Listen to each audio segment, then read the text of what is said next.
Good evening, everyone. We are still waiting for a few members, but I'm all about starting meetings on time, and we're already 3 minutes late. So thank you all for being here, for all the visitors. I hope you've had time to visit the beautiful city of Annapolis. The senator from Annapolis is here. She can share with you the best places to eat and drink and have fun. So thank you all for being here tonight. I have a few messages. One is you're going to see the press tonight videoing and taking pictures. They can be 2 seats back. So for our senators on the ends, I've, just prepare you, and I've asked them not to take any photos of your laptops or your screens. So just in case. So we're done that. I want to tell you a little bit about the schedule tonight. We're doing a little reverse tonight. We're going to hear all the boards and commissions first, and then go to the secretaries. We have until about 7:30 to get through this list. We have 20 nominees for boards and commissions and 9 secretaries. So it's a long night, but we need to get to the floor. So this committee can't go all night long. We need to try to be finished about 9:30 or 7:30 or 7:45. Colleagues, when you introduce your nominee, we have read the resumes. We don't need to reiterate the resumes. Please tell us in a few sentences why you support this nominee. And nominees, please, in a few sentences, tell us what your goals or aspirations are for this position. And if you have guests with you, please feel free to introduce your guest. So I ask that we all keep our questions concise. I would like for everyone to get the questions asked that they'd like to ask. Senator, I'd like for all your questions to be concise. Thank you. And so we can get through this by 7:30. I'm sorry, did you blame somebody else? Thank you all for being here. I'm going to start tonight. We have one person that needs to catch a flight. So in our first boards and commissions, I'm going to ask that we bring up Mr. Benjamin Seidel and Senator Croza. He is your nominee. If you can introduce him, please. So you'll be the example for tonight, Senator.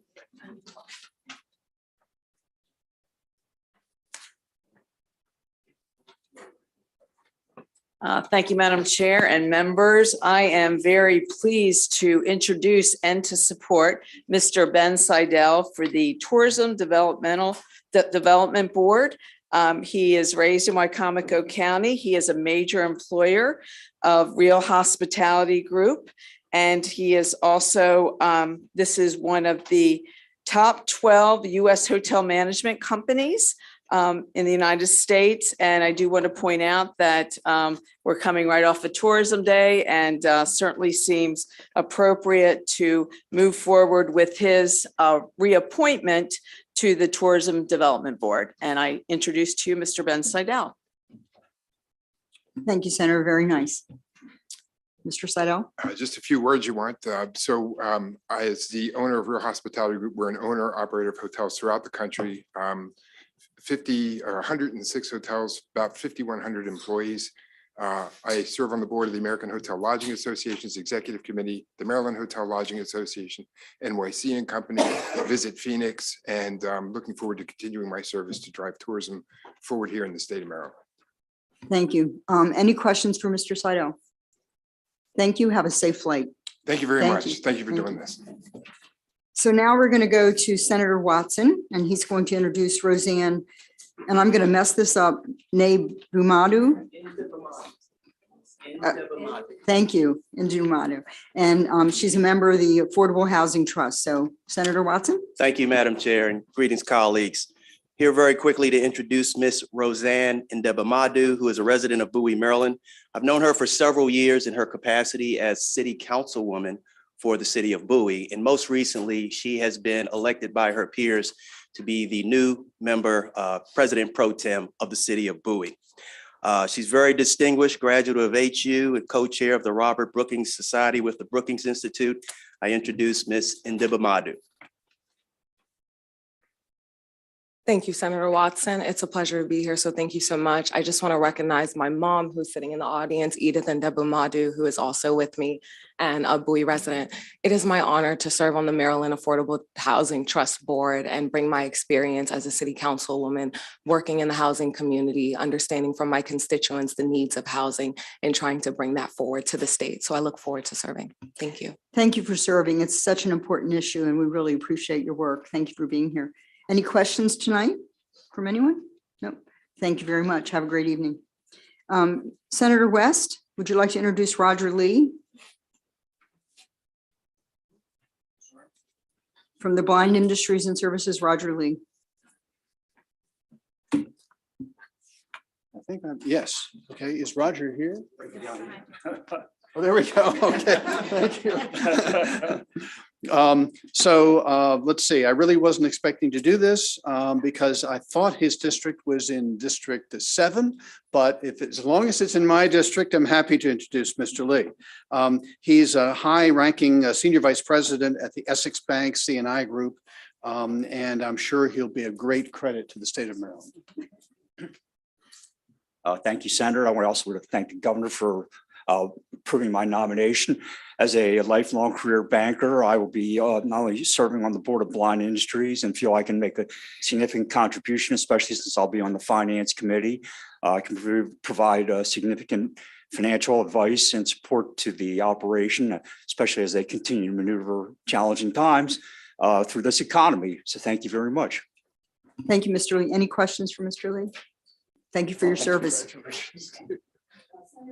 Senator Alfrith, would you like to introduce the Civil Rights Commissioner, Isabella Shykoff?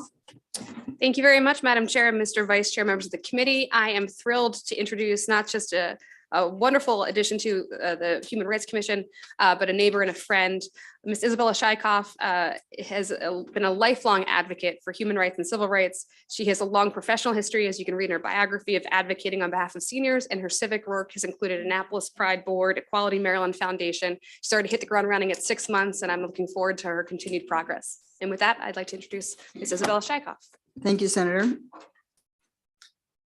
Madam Chair and members of the committee, Izzy Firth Shykoff. You know, I've started my career here in Annapolis as an advocate, serving on the Senate Finance Committee, and I've retired now, live in West Annapolis, and I still have work to do. So I'd like to continue to serve the state. I want to thank the governor and Senator Alfrith for their support. I have a question for you. Number one, welcome back. Thank you. You served a term of 6 years from July of 2017. So your term is coming to an end, or is that not No, correct? ma'am, I was appointed this past summer. Okay, So it was a recess appointment, and Okay. I think the term may end this next summer, and I may be eligible to be re-nominated. I'm not sure. okay. Thank you. Yeah. Senator Zucker, would you like to introduce Kelly Umana, Community Health Worker Advisory Committee? Thank you very much, Madam Chair, Mr. Vice Chairman. Senator Craig Zucker, honored here to present Kelly Amanya. As you can see from her bio, she's dedicated her life to public health, and she's looking forward to continuing this, and I'm looking forward to supporting her in any way I can. And with that, I'll introduce my constituent.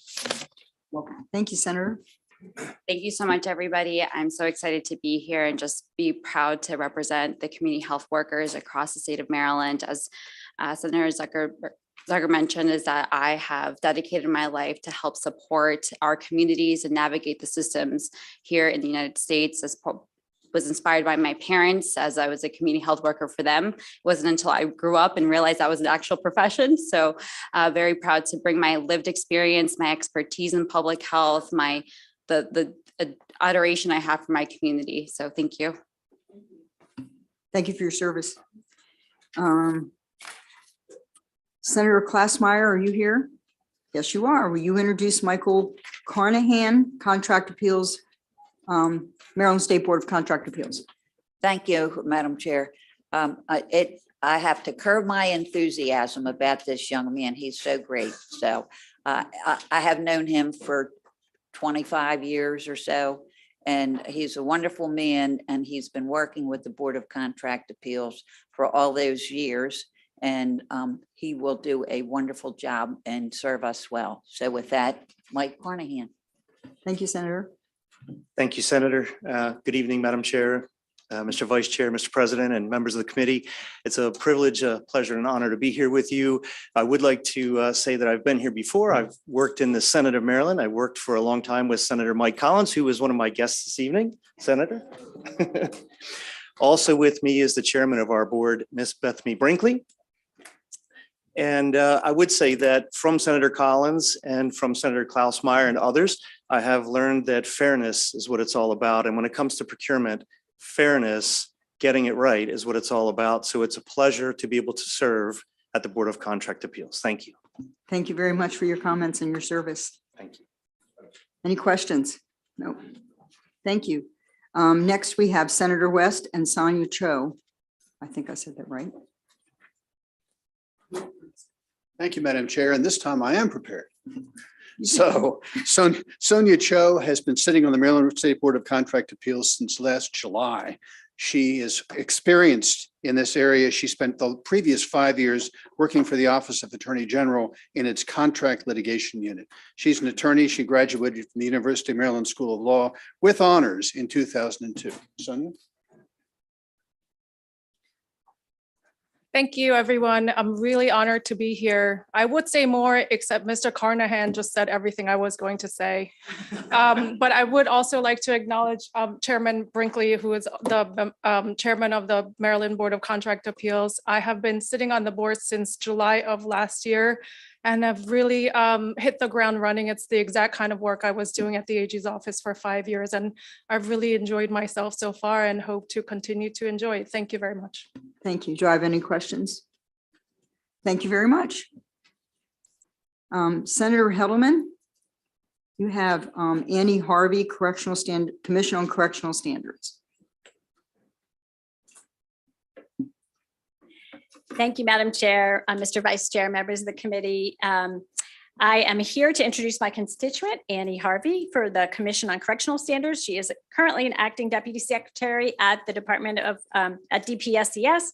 This is a reappointment to serve on the commission. She has served there. She loves serving in public safety, and she loves to help folks make better decisions. She's seen how lives behind bars have been changed, and she was the one who said to me, everyone has value, and it's important to her to do the right thing because it's the right thing.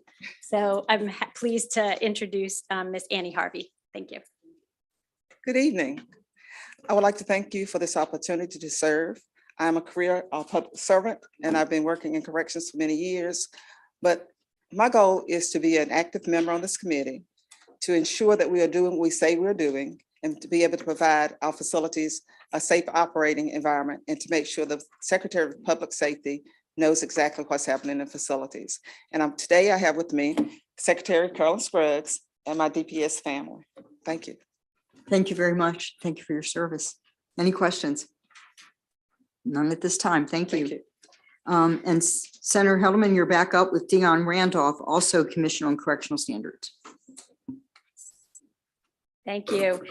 Ms. Randolph has also served for quite a number of years in the department, and now she is serving in the as commissioner of the Division of Pretrial and Detention Services. She's been with TPSCS in a variety of roles since 2006. Incredible service. Before that, she worked for the Chimes. She is city born and bred, and went to school there, and loves having an impact in this way. Devoted to public safety as well. Thank you. Thank you, Senator. Good evening, everyone. Thank you, Madam Chair. I am excited to be here, for one, to be able to tell you about the Commission on Corrections. I think that having an opportunity to be a part of the team just gives us clarity, effective leadership, and just knowing that the facilities, not just for the state of Maryland, but for the detention centers across the state of Maryland, will have a team that will look at everything to ensure that every individual that walks through their door is safe and they are in humane conditions and they have staff that actually care about them. So I am excited to be on the chair, and I continue to love what I do, and I look forward to more opportunities. So thank you. Thank you, Ms. Randolph. Do I have any questions from the committee? None right now. Thank you very much for your service. Next, we have Senator Jackson, who's going to present Sadie Davis. Thank you, Madam Chair, Madam Mr. Vice Chair, members of the committee, Senator Jackson, District 27, introducing to you all tonight, Ms. Sade Davis for her appointment to the Maryland Higher Education Commission. She was in a recess appointment in July to the Maryland Higher Education Commission, which made her the only student member. Prior to that, or in addition to that, she's also a student member on the Board of Trustees for the Prince George's Community College. She's an advocate and relentless multitasker and balances her full-time job with her health science major. Some of you met her last week as she testified on access to mental health advocacy advisory committee in Tripoli. I present to you, Ms. Sade Davis. Thank you, Senator. Greetings, Madam Chair and members of the committee. Once again, my name is Sade Davis. I would consider this a complete honor and a pleasure to continue to serve with the Maryland Higher Education Commission. I have been a student advocate for many years, and I would love to continue to do so on a local level in Prince George's County and also on the state level with the Maryland Higher Education Commission. I have enjoyed my time thus far since July of last year, also aiding with the Maryland Youth Advocacy Committee. It has been an honor to see those high school students who will soon to be matriculated into Maryland Higher Education to aid with them in their safety in higher education. So thank you again for the consideration, and thank you again, Senator. I can tell there's lots of energy there. Thank you. Yes, Thank you, Ms. yes. Davis. Is there any questions at all for Ms. Davis? Thank you. Have a great evening. Thank you. Next, we have, I don't know if it's going to be Senator Washington or Senator Hayes for Michael Reed. There she is, Senator Washington, introducing Michael Reed, Commission on Judicial Disabilities. Thank you, colleagues. It's my honor to recommend and stand up for Judge Michael Reed. We've known each other for a number of years, probably close to 20 years before we both were in this line of public service. He is a constituent of the 43rd District. We worked together to engage our communities. He's just a wonderful person. He loves the law. And for the last 4 years, he has served on the Commission on Disabilities, and he's done so honorably and respectfully, and in a way for a population that greatly needs it. So I am asking for your support of his reappointment, and I give you Judge Michael Reed. Thank you very much. Greetings. I started here as a bill drafter many years ago when Carville Payne was here, and sat with Senator Mike Miller as well. So I'm honored to be here. Thank you to my beloved senator. Really honored to be here and have her endorsement, but also to see other friends from Baltimore City as well, including Senator Sidnor. So I hope you will vote for me. I have found the work, it is challenging, but it's very important. We try to make sure the citizens of Maryland and the judges of Maryland are handled properly and in a way that serves all citizens under the Maryland Constitution. So I hope you'll endorse me and give me the nomination. Thank you. Thank you, Judge Reed. Do I have any questions for the judge? Thank you. I'm sure it's a very difficult job, and we appreciate your work. It's challenging. Thank you, Thank Madam you. Chair. Appreciate it. So next we will have Senator Rosapep to introduce Allison Black to the Maryland Public-Private Partnership Marketing Corporation to the Board of Directors.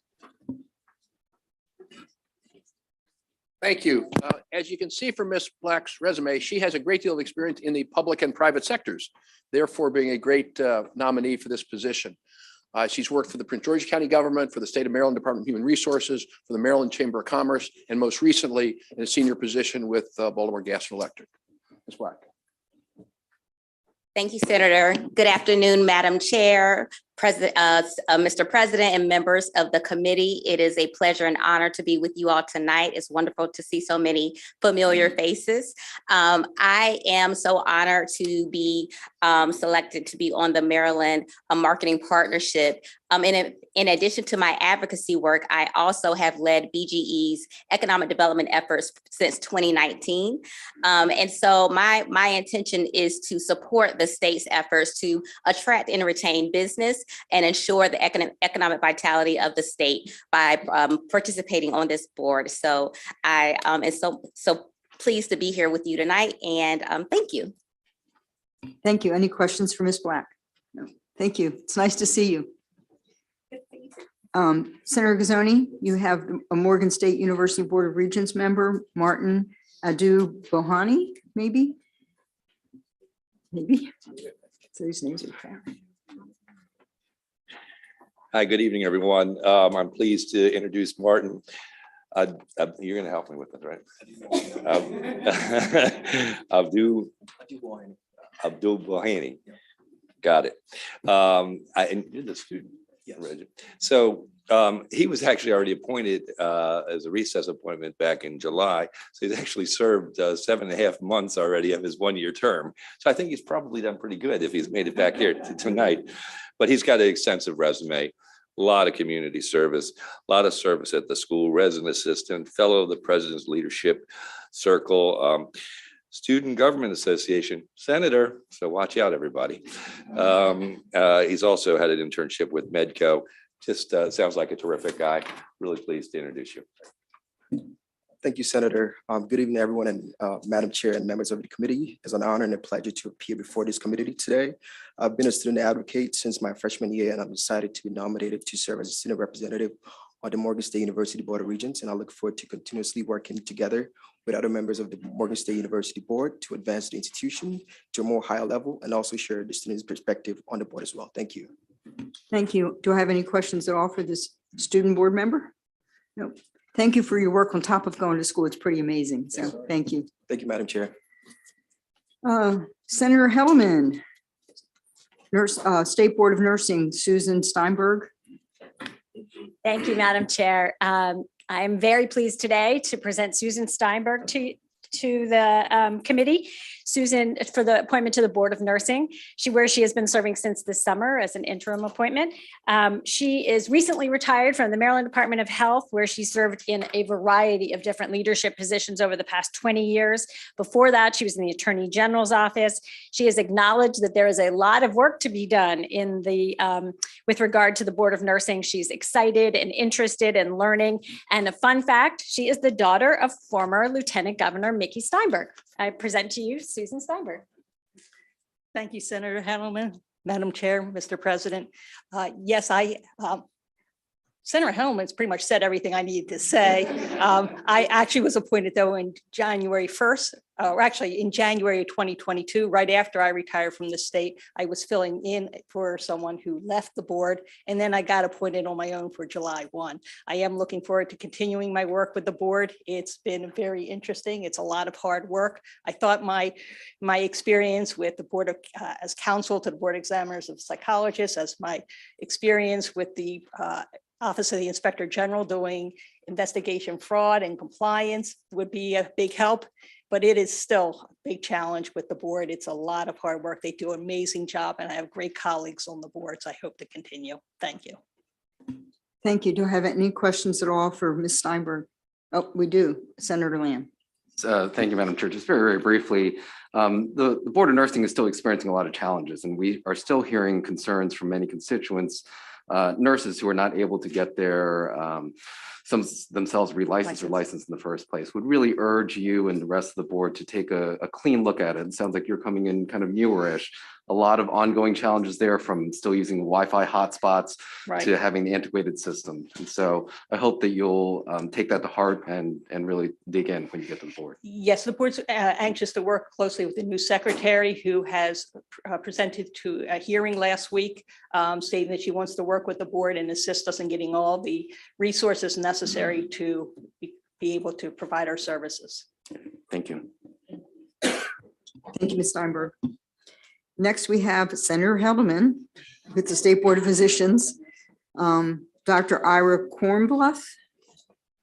Thank you, Madam Chair. I am very pleased today to present Dr. Ira Kornbluth. He has an extensive experience. You have a long multi-page resume here of his experience as a pain medication physician, and he is up for reappointment to the Board of Physicians, where he brings the terrific perspective of someone who has expertise in pain management, and of course, along with that, all of the issues surrounding opioid use and abuse. So I present Dr. Kornbluth. Sorry. Thank you. Thank you, Senator Hedelman. It's an honor to be here, Madam Chair, Mr. President. I've been a physician in Maryland since 2004, on the Board of Physicians now since 2017. I've enjoyed my time there and would appreciate the opportunity to have another term and serve for another 4 years. Thank you, Doctor. Any questions for the doctor? Thank you very much.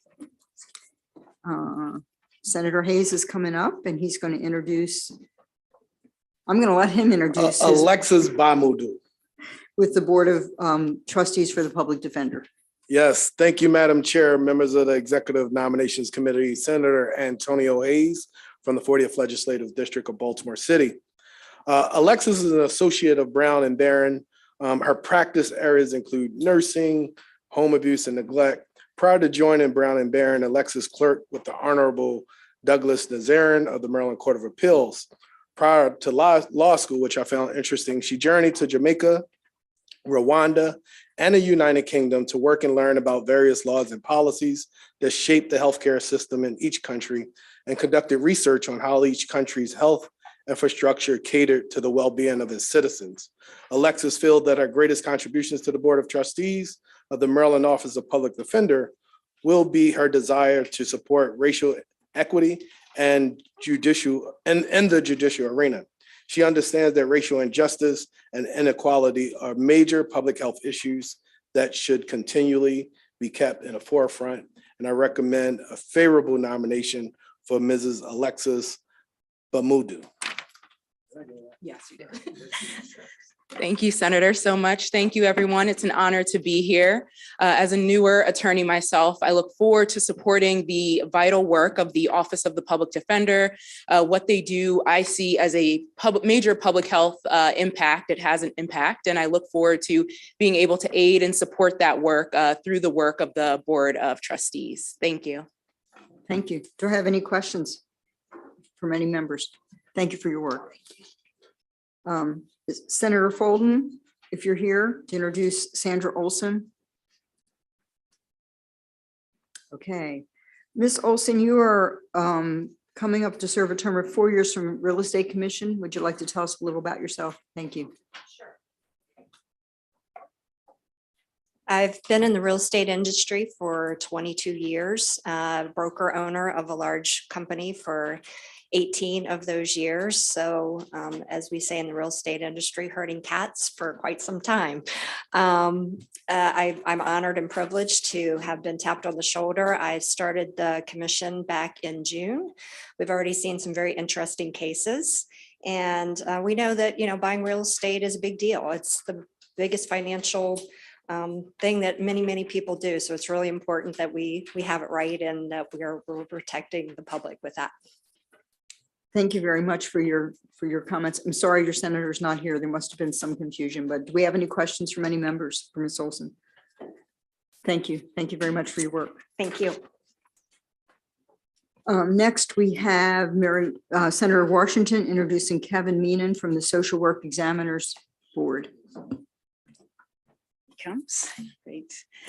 Colleagues, it's my honor to present Mr. Meenan, as he's coming down the aisle, to serve on the Board of Social Work Examiners. We had a very good conversation. This is his first foray into this type of work. He's an executive director of a recovery center. He's very committed to behavioral health and substance abuse, and felt that his particular take on the field of social work and its role is very important. So moving from someone who's actually doing the work on the ground and now being a part of a commission to regulate a very important profession was something new. And he was frank with me and he says he wasn't quite, when it first started, he wasn't quite sure that it was for him because he likes to be on the ground. But now that session has started and he's seeing the things that he really enjoyed it. So I'm very honored to recommend him, because there's one thing when someone sort of starts something and says they're not quite sure about it, and then they get into it, probably a lot of us, and you get into it and you find out it's harder than you thought, but you still love it anyway. So I present to you, Mr. Meehan. Thank you, Senator Washington, and good evening, Madam Chair, Mr. President, and the rest of the committee. I just want to say I am a lifelong learner. At least that's how I see myself. I look forward to the opportunity to learn more as a professional member on the Board of Social Work Examiners. I did, as Senator Washington pointed out, it was very overwhelming, just as it was walking into this room today for the first time. But I'm learning a lot. I have a lot to learn, and I really look forward to advocating for the people that the people of the state of Maryland, as well as advocating for new social workers looking for licensing. Thank you very much for your comments. I hope you found it pleasant tonight. Yes. Mr. Meehan, thank you. Do you have some questions? Senator Croson? Thank you, Madam Chair. And I just wanted to highlight your part-time instructor, your experience at Warwick Community College and Salisbury University. And we worked very hard to try to boost those numbers in that area. So if you wanted to comment on that. I had, those were previous employment opportunities for me. I live in Baltimore City now, but that is definitely somewhere I will, get back to as an education. I'm a student at Simmons University in their doctorate of social work program right now. So I'm working towards completing my own papers, and I'll get back to grading other people's papers in the future. You have a lot on your plate. Yes, ma'am. Thank you very much. Any other questions? Have a good evening. Thank you. Thank you. I'm going to introduce Melanie Johnson from here. Is Melanie here? Yes. Thank you. You want to come up to the podium, please? Thank you. And I was surprised to see that Melanie lives in Virginia, but quickly learned that she's president and COO of MGM National Harbor. So Ms. Johnson began her service on the Tourism Development Board in July of 2019, received an interim appointment effective July 22nd for 3 additional years. And I think your asset is your experience is a real asset to the Board of Tourism. So thank you for your work. Thank you very much. And good afternoon, everyone. I'm so honored to be here to represent the hospitality industry. And the thing that I'm most passionate about is driving tourism and marketing the state of Maryland as a destination. And the one asset that we truly have is the power of the MGM Resorts International brand. We could use our entire database. We're currently enacting a program where we're doing cross-property marketing, where we're getting customers from our regional properties in the domestic United States and the Las Vegas Strip, bringing them to our property, and we can take advantage of marketing the state of Maryland and not just having a gaming experience or a hospitality in this experience, but everything else that the state has to offer. There's so many things where we're promoting the culture, the history, the dynamics of this market. It's amazing. And all of our guests that are coming to the property, we take advantage of that and we promote it to them because we would like them to come back and tell their friends and relatives. Thank you for your work. It sounds wonderful. Do I have any questions at all for Ms. Johnson? Oh, I do. Senator Griffith. Thank you, Madam Chair. Colleagues, I won't take too long, but I did want to, and I'm sure my colleagues from Prince George's County want to just congratulate you on the nomination for another term and just thank you for your contributions to the community, your partnership with organizations large and small that contribute to the life of Prince George's County and the region. So thank you very much and congratulations. Thank you, Madam Chair. Thank you. Thank you, Senator. Any other questions? Thank you very much. Thank you. Next, we have Senator Helderman. She's going to present Michelle Gordine, University System of Maryland Board of Regents. Thank you very much, Madam Chair, members of the committee. I'm very, very pleased today to introduce Dr. Michelle Gordine, who is currently the Senior Vice President of CVS Health and Chief Medical Officer of CVS Caremark. This is a relatively new position for her. Prior to that, she served as interim chief medical officer at the University of Maryland Medical System, and she was the senior vice president of population health and primary care there. She began her public health career in Baltimore County as the health officer. She's had faculty positions at Johns Hopkins University and the University of Maryland School of Medicine. She is currently the chair of the Committee on Education Policy and Student Life on the University of Maryland Board of Regents. Her mom and daughter are educators, so this is a very personal position for her. And when I asked what was important about serving in this, she talked about, in this position, the accessibility and affordability of higher education. So I present to you Dr. Michelle Gordine. Thank you, Senator. Thank you, Senator Hedelman. Good afternoon, Madam Chair, members of the committee. It is a great honor and pleasure to be before you this afternoon.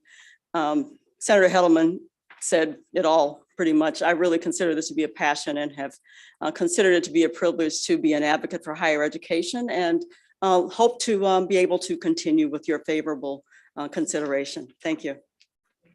Any questions for Ms. Gordine? Wave it high. Thank you. Thank you very much for your work on the Board of Thank Regents. So that finishes our nominees for boards and commissions, and we're going to start with, we're going to start with Senator Caruso to introduce Acting Secretary Jake Day. So he can get home tonight, Senator Caruso. So.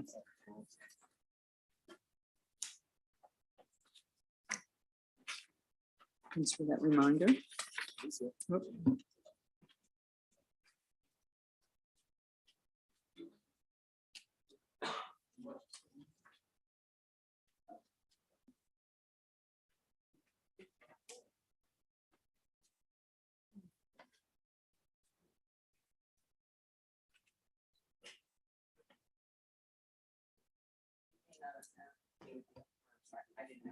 We had a request because of the long distance that he was traveling, so I can go on. You don't see him, Senator? Okay.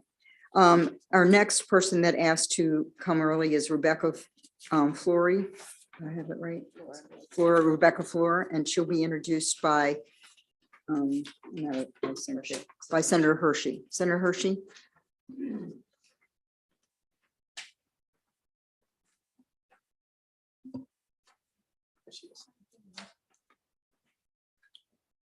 Welcome. See you again. Thank you very much, Madam Chair, members of the committee.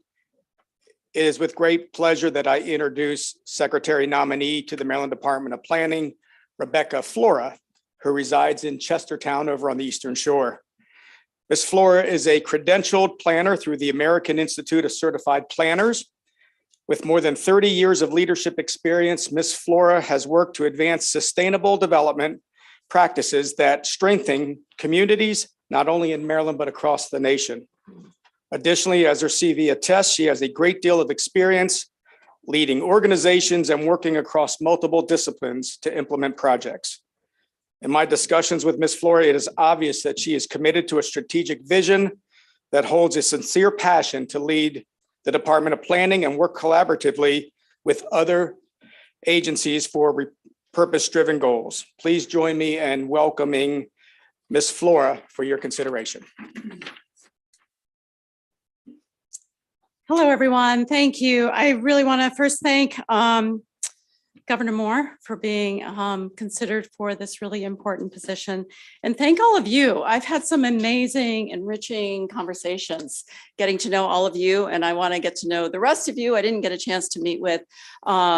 But it really is about building understanding of each of your districts and you and the people in your districts. And I feel like we've started that. And I'm looking forward to more of that as we move forward. A few of the things that have been asked of me is, what are my goals? I really wanted to share just really briefly. Internally, one of my big goals is to essentially create an environment where everyone on the planning team feels empowered to collaborate through interdisciplines and across agencies. And I feel like you need to sort of lead by empowering others a lot of times. And so that's a very first in terms of building an internal team that I think can be strong for all of you. Secondly, I feel there was one of the senators said, planning is small but mighty. I feel like that was just such an important comment, and I didn't get permission, so I won't quote who that was. Please feel to speak out if you remember that comment. One of those aspects of our department is our data center. I feel like in some respects it's been underutilized. There's just, people are busy, and I don't think people even know what to ask. And so one of my big goals will be to enhance and actually elevate our data center and use it as a bigger and better tool for all of you and across the agencies to make better decisions and to be more strategic in how we use resources. The other primary thing externally is around how do we make planning adaptive? Markets are changing very fast around us, and we really need to be able to be in a position where we can put forth best practices in these fast changing environments and help our communities be able to do that. I also want to mention the Maryland Historical Trust, which falls underneath planning. I am very committed to ensuring that we continue to honor and respect the history of this wonderful state.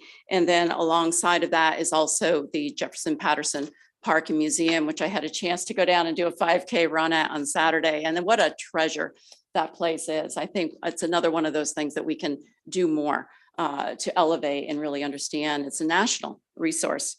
And so at this point in time, a couple of questions that came to me also is, why are you doing this?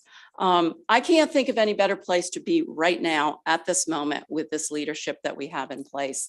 I've had over 30 years of experience, and I'm ready to contribute that and serve and bring that to Maryland and see what we can all accomplish together in the next few years. So thank you.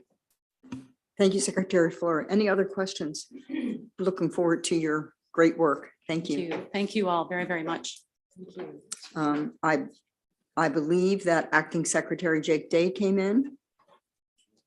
I believe. There he is. Okay. Senator Croza, you're up. Thank you.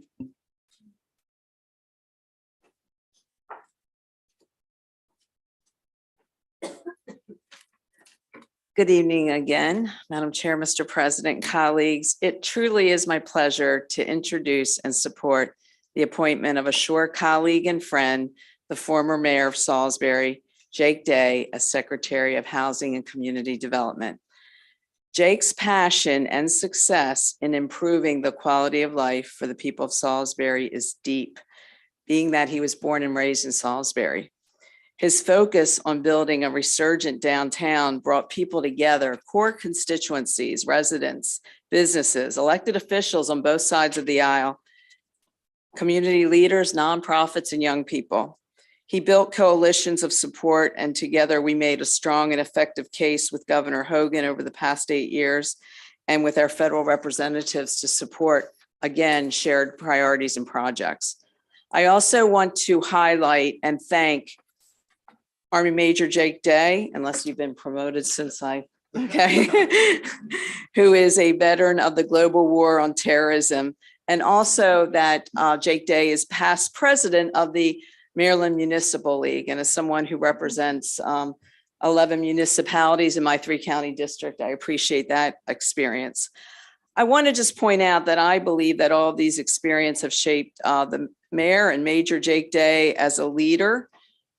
And the most important influence, I believe, for Jake Day has been that he is the son of Randy Day, Chief Executive Officer of Purdue, and Debbie Day, a retired teacher.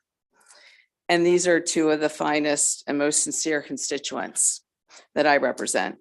So I believe that all of Jake Day's prior professional and personal experience will be brought to bear in the leadership of this new position at the state level as Secretary of Housing and Community Development. So, Mayor Day. Well, good evening, Madam Chair, Mr. Vice Chair, honorable members of the committee. I want to thank, I'd like to begin by thanking each of you for the time that you spent with me over the last few weeks. It's been an honor to get to talk with you about some of the aspirations that I have and that we have for the department. I also want to thank Governor Moore, Lieutenant Governor Miller, for their confidence and their trust in me as the next leader of the Department of Housing and Community Development. As a local elected official for the last decade, it has been my experience that the Department of Housing and Community Development can do a lot of good. I've benefited from that firsthand. My background is as an architect and an urban designer, a placemaker. And I have put into practice firsthand as mayor of the city of Salisbury that experience. In Salisbury, we brought life back to our downtown. We became America's smallest housing first city. We built the city's first 2 youth community centers, attracted over $650 million in real estate development investment, and focused this last year on addressing the housing supply shortage that we had, and attracted $1.8 billion in proposed new housing starts. As was mentioned by my senator, I'm also a veteran of the global war on terror, and very much draw from those experiences as a leader. I want to give you a brief introduction, if I can, in the way I hope to apply the values of the Moore-Miller administration to housing in Maryland. First, I believe that we must treat shelter as a human right.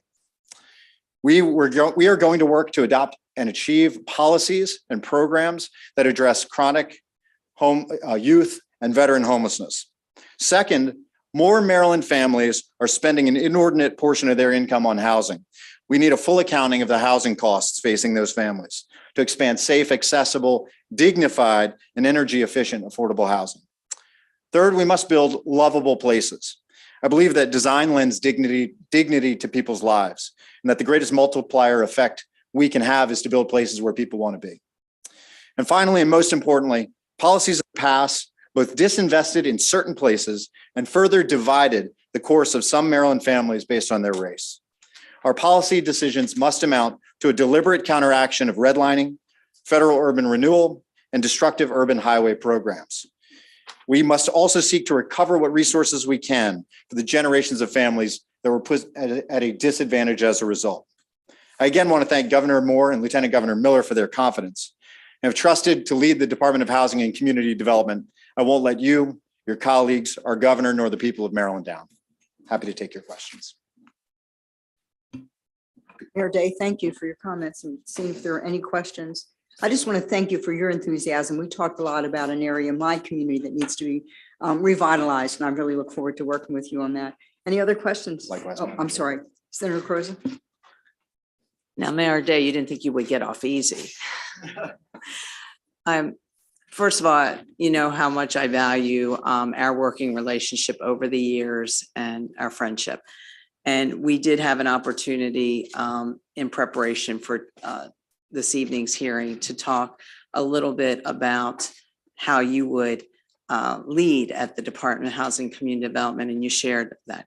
My question is, I believe that your predecessor was very creative, Secretary Holt, when it came to when you had a challenge in a certain area and how you could pull from all the different existing programs within the department, as well as knowing what federal programs were out there, but then also to take infrastructure, economic development, housing, and tie it all together. So my question for you is, how will you do that? And let's just have an example like in Crisfield, Maryland. Senator, thank you for the question and the opportunity to address that. So as leaders, we get the good fortune of getting to take credit for what our departments do, what our agencies do, what our municipalities do. And so this is to take nothing away from Secretary Holt, but there's a great team that has a lot of those creative ideas that's still in place at the Department of Housing and Community Development. I think what you're talking about is the layering and strategic application of resources into neighborhoods and areas where there has been concentrated disinvestment, subsequently concentrated poverty, racial segregation in many cases, and where we need to do a lot of repair work. And Crisfield is a very good example of one of those neighborhoods, one of those communities. So layering resources and layering programs into a very concentrated area can have a pretty profound effect. I think we've got a great example of that in the Homeownership Works pilot program that the department launched last year. And that was funded at the $10 million level last year. That work is being concentrated in pilot areas in Baltimore and Johnston Square and in Cambridge in the Pine Street neighborhood. You're looking at not just a low-income housing tax credit project being implemented into a neighborhood, but you're looking at projects like that being paired with facade and critical home improvement grants. That keeps owners, especially older owners in those homes, in those neighborhoods. On top of that, you're looking at sort of surgical strike work in these neighborhoods, almost acupuncture of taking vacant lots and putting owner occupied housing back on those lots. And then that is paired with infrastructure dollars, private sector investment. In the case of Johnson Square, significant private sector investment, institutional investment in the form of a football field that's going into that neighborhood. So there's pretty significant layering effects that has that multiplier effect that I talked about earlier. Thank you. Thank you, Mayor. We look forward to working with you. Thank you so much, Madam Chair. Next, I'm going to introduce, no, I'm not. Senator Lamb is going to introduce Secretary of the Department of the Environment because she just moved into Senator Lamb's district. So I hope you get the job. I hope she stays in the district too.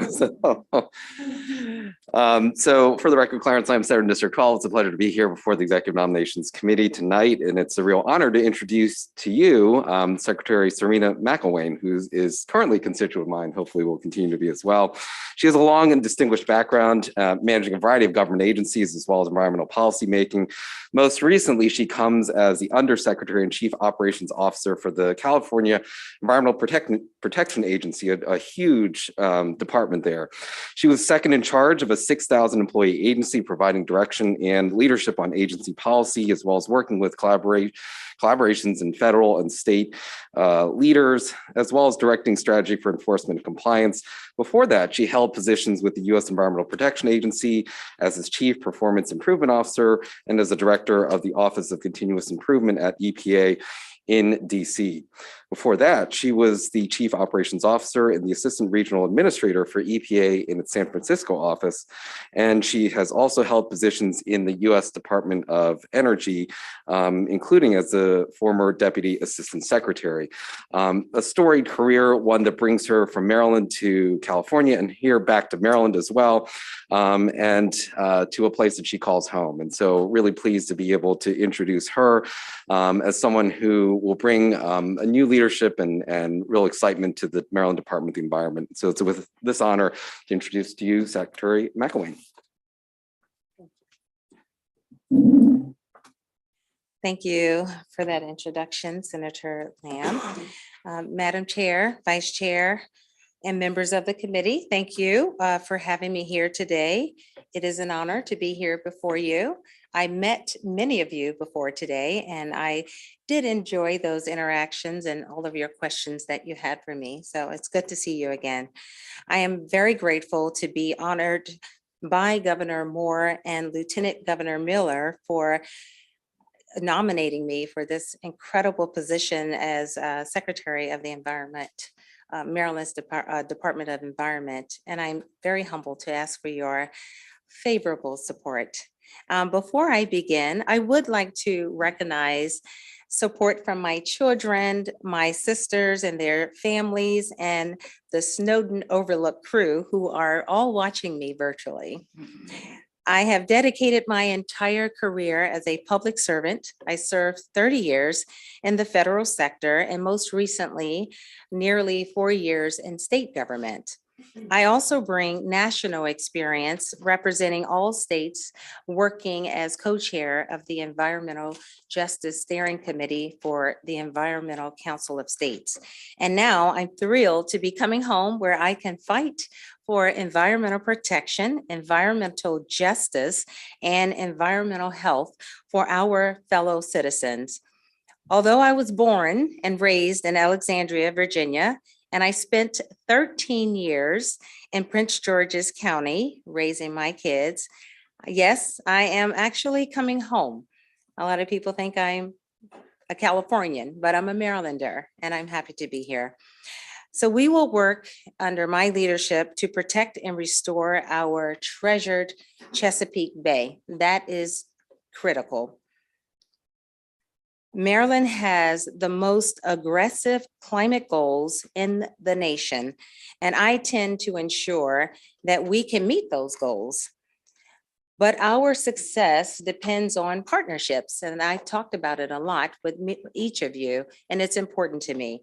Partnerships with our federal friends, other states, industry, community leaders, and our citizens. It takes us all to make this work.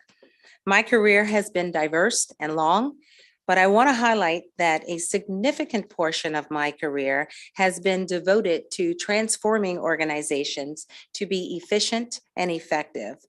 One of my top priorities will be to close the vacancy gap and backfill vacancies. We must do that, and I plan to with a sense of urgency. My goal is to make Maryland the environmental leader in the nation. With the talent within our agency that we have now and the commitment that we have of our staff and working together with a broad range of partners, including members of the General Assembly, we can do just that. Thank you, and I look forward to any questions you may have. Thank you. Do you have any questions? Senator? Okay, Senator McKay first and then Senator Hershey. Thank you. Thank you, Madam Chair. Madam Secretary, I'll put the cart before the horse, but had an enjoyable conversation with you today. I want to thank you very much. One of the things that we had talked about was preserving the biofuels and tier 1 renewable energy. And I too agree of the degrees of the goals that we're going to meet. And it was good to talk to you about biomass and making sure that those goals are including biomass and maybe having those in our schools, hospitals and correctional facilities. One thing that I had forgotten to mention, so I'll just take the time to do this, the JRC language we passed last year, where the IAC was to get back a report. The General Assembly has not received that back, so I'll follow up with you. But I want to thank you again for including the biomass, and if there's anything you want to add to that, it would be very kind. Well, we did talk about it, and thank you, and I will make sure you get the report that you referred to. Yes, we had a great conversation. I think we talked about it, but the renewable portfolio, it's a mix of different. It's not just one renewable source that we have. So I understand that there's a bill passing through, but what you said and what we talked about today is important to me. And yes, that is a part of the mix, but I'm not sure how things will end up with the bill. But yes, you have my support on understanding the needs of Western Maryland. Well, thank you very much. You're welcome. Madam Chair.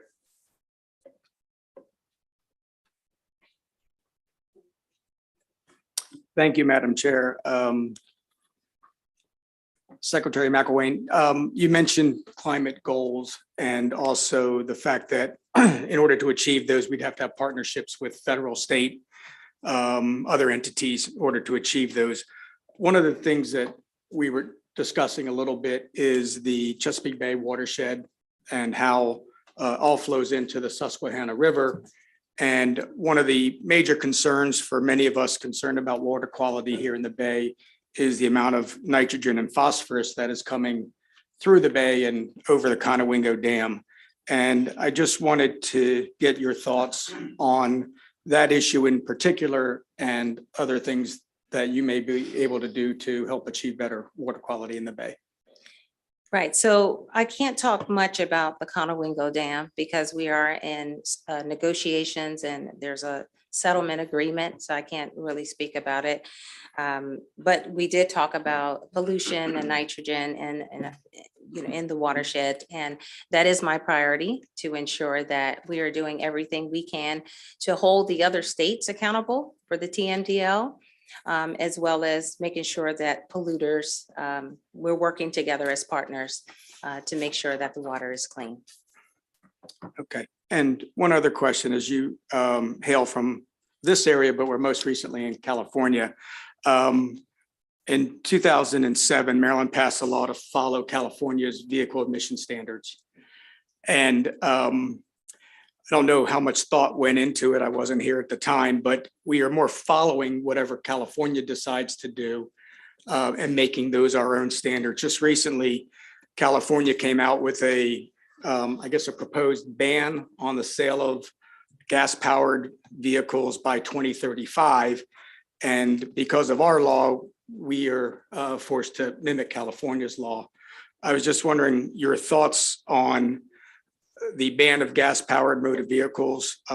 Is that achievable, and what you learned in California and what you would guide us in the department here in Maryland? Well, I would say that everything that I know, I appear to be from California, and I made it clear I'm a Marylander, but I have been involved with those negotiations. Everything that works in California doesn't work in Maryland. Okay. I'll just leave it at that. Some things we have adopted, like the Advanced Clean Cars Act 2. We are adopting that. Of course, we have to in Maryland, but I'll just say that we follow California when it makes sense. And so that's something I need to look into. I appreciate See how that. it, Yes. okay, thank you. Thank you very much. Thank you, Madam Chair. Thank you. Senator James. Oh, thank you, Madam Chair. I'm echoing my colleague on my right. I'm from Harford County, and I live in the town of Haverty Grace, which is right where the Susquehanna River meets the Upper Bay. So in addition to the concerns referenced by Senator Hershey, the other huge concern we have in that area is how much toxic sludge has built up behind the Conowingo Dam. Back in the 70s, we had a hurricane, and that hurricane pushed all that sludge over that dam and killed the top third of the bay. I live right where that happened and watched all the seagrasses die out, the water turn brown, wildlife disappear, and it has taken decades for us to recover. This is billions of dollars to clean it up, but would have even larger economic and community impacts on the state of Maryland if we don't press for those that need to be held accountable to clean that sludge out of there. It is an accident of catastrophic catastrophic impact if we don't take action. So I'd like to talk to you later about it. And I wanted just to put it on your radar because those of us that live there. And then secondly, you may be familiar with the Susquehanna River Basin Commission. So I've worked with them for a long time, and that's a very important organization, but they don't have a lot of funding and they often don't have a lot of enforcement. So I'd also like to work with you on that issue as well. I'll be happy to. Thank you. Thank you. Senator Lamb, you're next. Thank you, Madam Chair, and thank you, Secretary McElwain, for the opportunity to meet with you earlier and really share a perspective that the Maryland Department of the Environment really is also a public health agency, and I think it's good to hear that you share that perspective as well. I wanted to touch on over the last few years, we've had more and more zombie permits. These are permits that have been administratively continued by the Maryland Department of the Environment. And this has caused certain locations and permits to be able to extend on beyond what normally you would have review by the department being done. And concerns there about how this could impact the environment, and wanted to hear your thoughts, particularly in light of what you said earlier of being able to bring folks in to address some of the personnel shortages in the department. Well, I'm happy to tell you that those zombie permits, we've gotten those down tremendously. There's not a whole lot left in terms of those permits that you're referring to. So we've made good progress, and we intend to continue to do that. Okay. And then last question having to do with a facility over on the Eastern Shore that you probably are aware of as well, when it came to a company that's a Virginia-based company that had, I guess, needs for cleanup and instead of fines and compliance being imposed on this company, that there was additional funds being spent to build a private wastewater treatment facility there for Valley Protein. How will you approach examples like that in the future when it comes to drawing the line between both being a regulator and also a champion for kind of environmental needs? Well, I talked about that earlier, and that's where I said we are partners. We do have to, we are regulators, but at the same time, we don't take a hammer and just put it down. We try to work with communities. We're not in the business to put businesses out of business. That's not what we do. We're here to keep the water clean, the air clean, but at the same time, we do regulate, and we will have an enforcement program that's vital. But at the same time, we will be partners and make sure that, we are looking at the totality of everything that's going on. Okay, all right, thank you. And in that instance, there were $13 million of public money being spent on a public sewage treatment plant for that specific facility. So, making sure you strike that right balance is important moving forward, and hope you'll continue to do that. That is important, and I'll look into that because I'm not familiar, but thank you. One more question, Senator Carrizo. Thank you, Madam Chair and Madam Secretary. Really appreciated our visit. And I have 3 quick questions, but are also, I believe, reasonable requests to make. One is, I think you're well aware that our chicken growers and the poultry industry are very important to not only our shore economy and for Maryland, but also our way of life on the shore. And you had mentioned these private-public partnerships.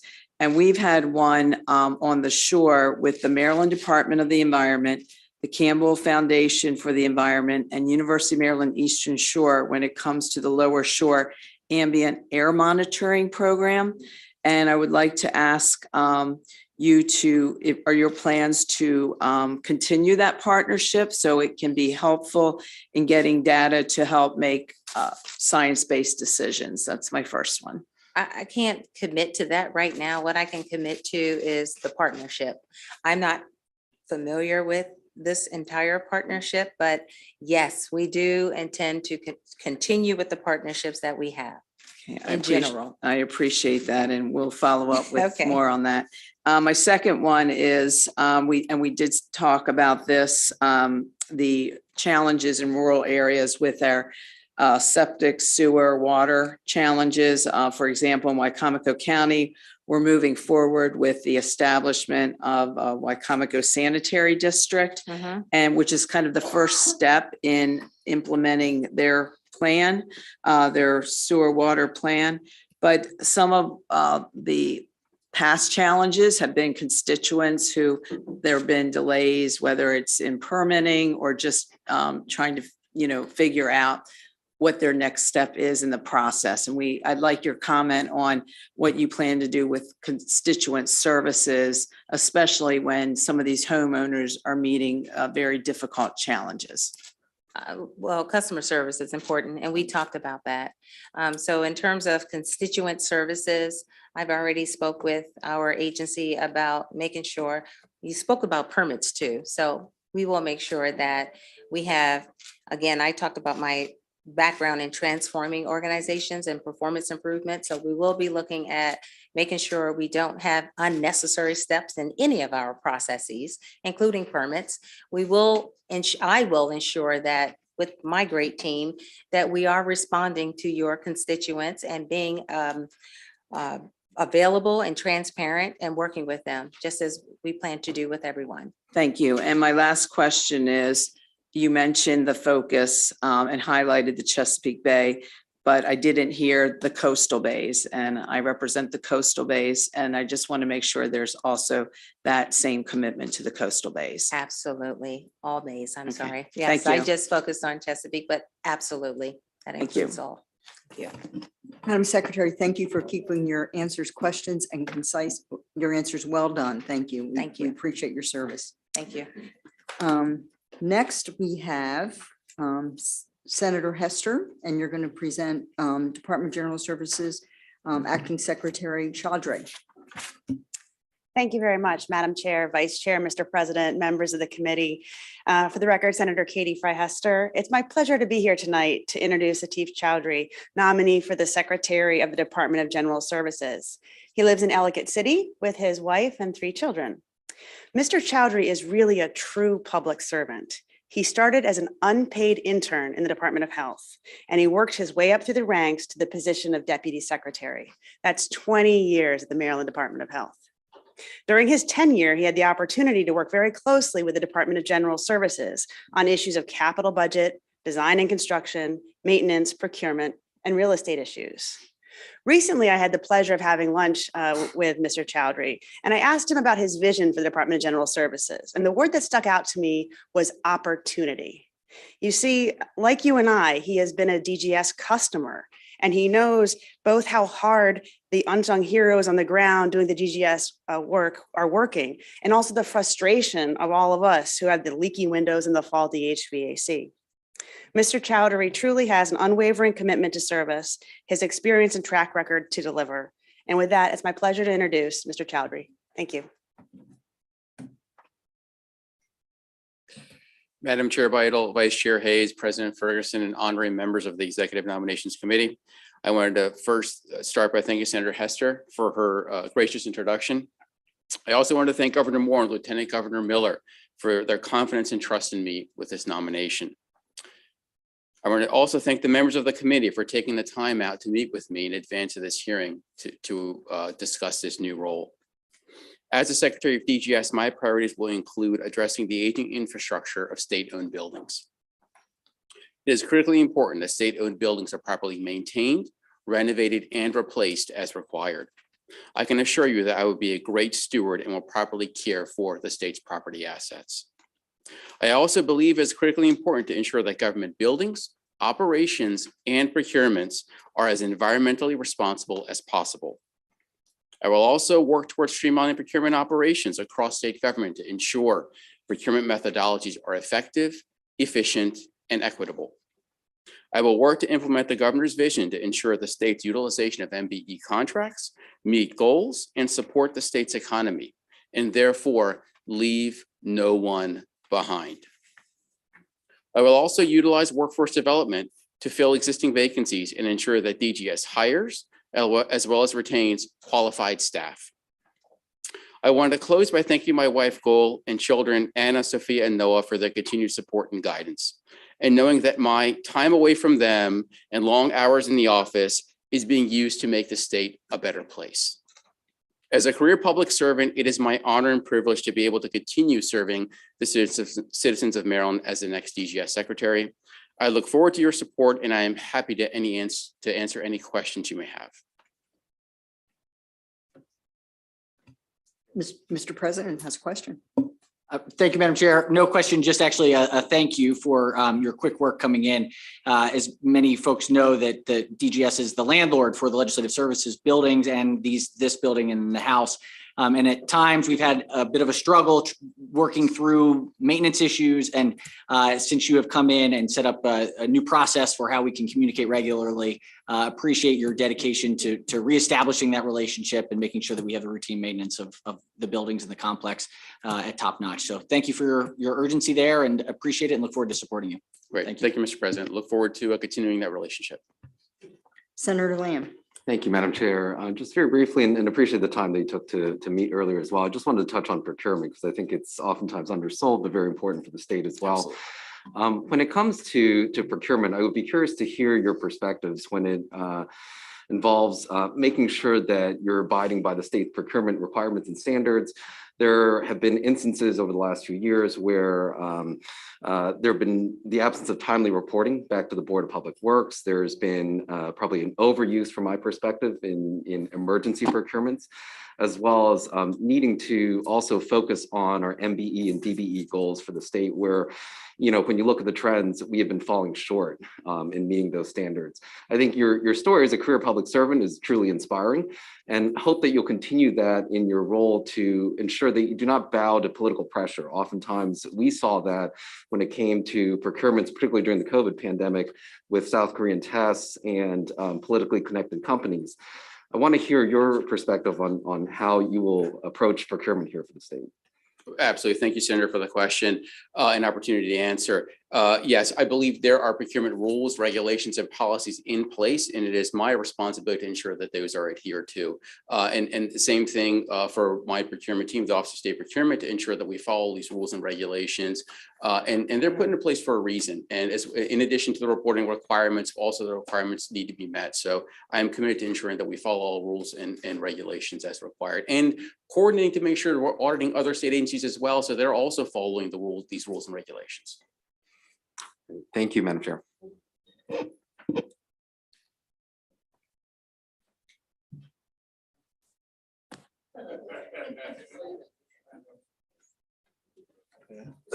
Are there any additional questions? Thank you, Mr. Acting Secretary.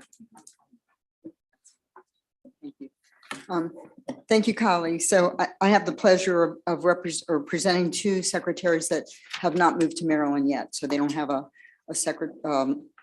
senator yet. So I want to present Acting Secretary Rafael Lopez. He comes back to Maryland with a great deal of experience working for the welfare of children.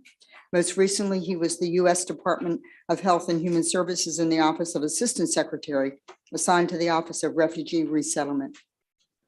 From the Annie E. Casey Foundation of Baltimore to working with the Obama administration, Mr. Lopez brings the knowledge and experience we need in the Department of Human Services.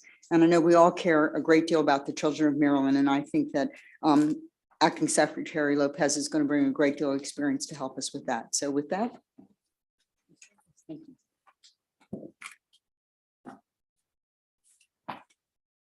Thank you, Senator Bidle, for that introduction. I appreciate it very much. President Ferguson, Chair Bidle, where did she go? There we go, right there. Vice Chair Hayes and honorable members of the committee.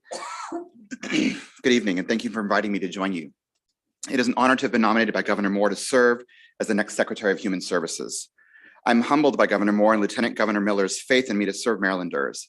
And I'm grateful to each of you for taking time from your busy schedules to meet with me over the course of the last few weeks to consider my nomination. I'm joined this evening by my partner, Rosa Ramirez Lopez, my children, Adán and Mateo, my mother, Maria Concepcion Lopez, my younger brother, Mark Rivera, and my family and friends who are watching us live. Thank you for your love and strength. I will not repeat my qualifications. Rather, I appreciate an opportunity to share a piece of my own family's story. My mother never finished the second grade in her rural town near Pozitlan, Jalisco, Mexico. She left school as a little girl to help support her family, cooking, sewing, and cleaning in another family's home. She followed her father to the United States as a migrant farm worker and cannery worker, finally settling in Watsonville, California. My mother wanted a different life for me, my sister, and two brothers. Whether in the fields or the canneries, as a nanny, house cleaner, dishwasher, or cook, my mother taught us the value of hard work. We are survivors of a tough life. As a family, we struggled to make ends meet, even though we all worked so hard. It took me years to realize that our family was not alone. Alcoholism, abuse, mental health, violence, and poverty are not private matters.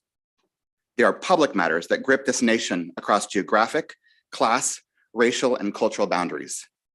They are matters that require our boldest ideas, courageous action, and willingness to do right by the people across political ideologies. Even in our darkest hours, my mother focused our attention on the future. Thanks to her unconquerable spirit and work ethic, she helped me become the first in our immediate family to graduate from high school, from college, and from graduate school. I am the first to work for the President of the United States and the first to work for a governor should you support my nomination. And that is why I share a part of our family story with you here today. I am not special. I am just like the over 1 million Marylanders who our department had the honor of serving last year. I'm a former recipient of the very benefits I hope to be entrusted to lead into a new era. I'm thrilled to join the over 5,000 members of our team to make our department a world-class organization, ever more accountable, transparent, and responsive. Every Marylander deserves a fair opportunity to reach their God-given potential regardless of the life or circumstances into which they are born. Our people are already full of beauty and brilliance, power and potential. Every Marylander who comes to us for help should feel that they've been treated with dignity and respect. They deserve no less. With that, I'm happy to answer any of your questions. Thank you. Thank you, Mr. Acting Secretary. I want to see if there is any questions. Colleagues, I'll remind you that in the beginning of this meeting, our chairwoman asked that our questions be brief and to the point. And so we've done an exceptional job thus far at keeping this meeting going. So I hope that as this evening continue, that we'll keep our questions brief and the responses to those questions just as brief. Senator Lamb. Thank you, Mr. Vice Chair, and I will keep it brief. And thank you, Mr. Secretary, for the opportunity to meet earlier. We continue to hear of concerns about kids being boarded in many of our state or many of our hospital emergency departments. And I know that the state, in conjunction with your department and the Department of Health, has made a lot of strides to be able to work together and work collaboratively to make sure that the placements of these kids is really at the forefront and utmost. I would like to hear what you would do to continue to address that, because a lot of that was done seemingly on an ad hoc kind of manner to be able to get us to where we are now, and a lot of improvements being made.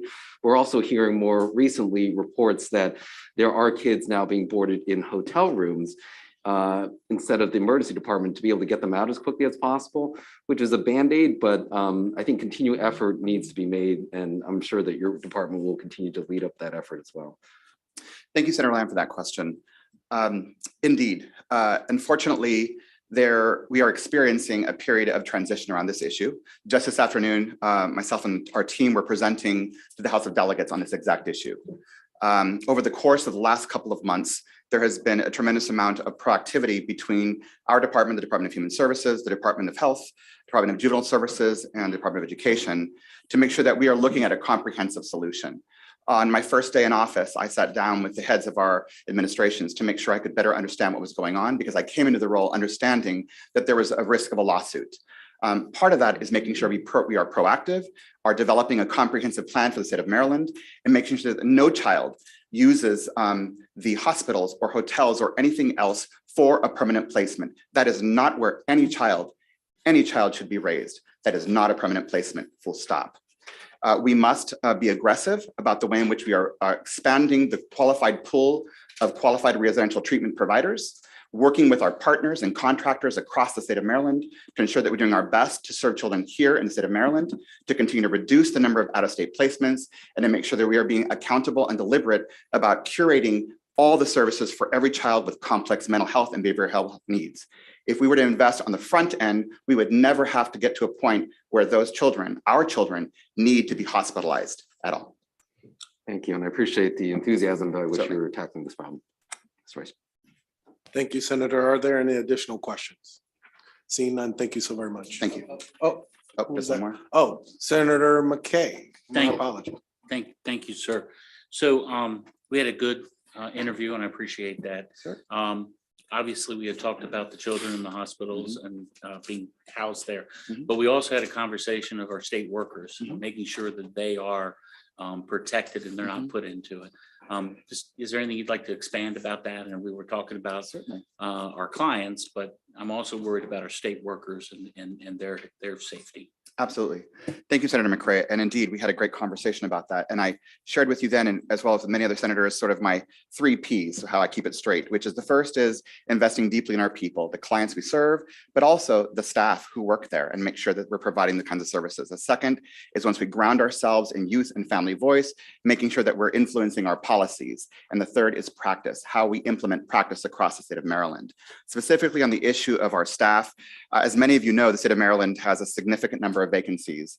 I said I was joining over 5,000 individuals. Those are live bodies in our department today, but we have nearly 6,000 pins. We have 6,000, we have under 1,000 that are still vacant. So we have to invest in our people, make sure that we're developing appropriate mechanisms for them to thrive, appropriate mechanisms for them to invest in their own education, appropriate mechanisms to advance their careers so that they actually see that there's a ladder and reasons to stay at the Department of Human Services. As we testified, I think it was 2 days ago, we want to make sure that the Department of Human Services is an employer of choice, that people want to come, they want to stay, and they want to do right by people. We can't do that overnight by ourselves, but we're going to give it our best shot to transform the way in which we honor and lift up our staff to make sure they want to stay with us and then recruit their friends and family to join the pins that we have vacant. Certainly. Thank you, Senator. Let's try this one more again. Are there any additional questions? Thank you so much. Thank you, Mr. sir. Acting Secretary. Coming back to the podium is Senator Chairwoman Vital, presenting the Acting Secretary of Juvenile Services. Thank you, Mr. Vice Chairman. So Acting Secretary Vincent Schiraldi comes most recently from New York. Prior to New York, he spent 5 years in the Department of Youth Rehabilitation in the District of Columbia. He has extensive experience in the field of criminal justice, the Department of Correction, and the Department of Probation. Early in his career, he was the founder and executive director of the Center on Juvenile and Criminal Justice and was also the founder of the Justice Policy Institute. So I present to you Acting Secretary Vincent Schiraldi. There he is. Much appreciated. Thank you, Senator Beidel, Vice Chair Hayes, and President Ferguson, and members of the committee. I'd like to thank you for that kind introduction. I'd also like to thank Governor Moore and Lieutenant Governor Miller for their nomination and trust, and every committee member who I've met with over the past several weeks. I appreciate your time, your questions, and your insights. The conversations were really important ones, and I look forward to working with you all in the future, should I be favorably considered. Finally, my wife, daughter, and son, my kids are both product of Maryland schools, are watching me online. That is, if they got home from work in time, but they assured me they were going to try. So I've devoted more than 40 years of my life to the juvenile justice and adult corrections field, starting as a live-in house parent, an aligned staff member with in a state-run juvenile justice facility in 1980, and then working in government, nonprofit, and academic settings. I was head of juvenile justice in Washington, D.C., head of probation, and then later head of corrections in New York City, and spent time at both Harvard University and Columbia University studying and writing about criminal and juvenile justice matters, and founded 2 nonprofit organizations that work with young people in trouble with the law and adults in trouble with the law. I fell in love with this work when I started as a house parent when I was 22 years old.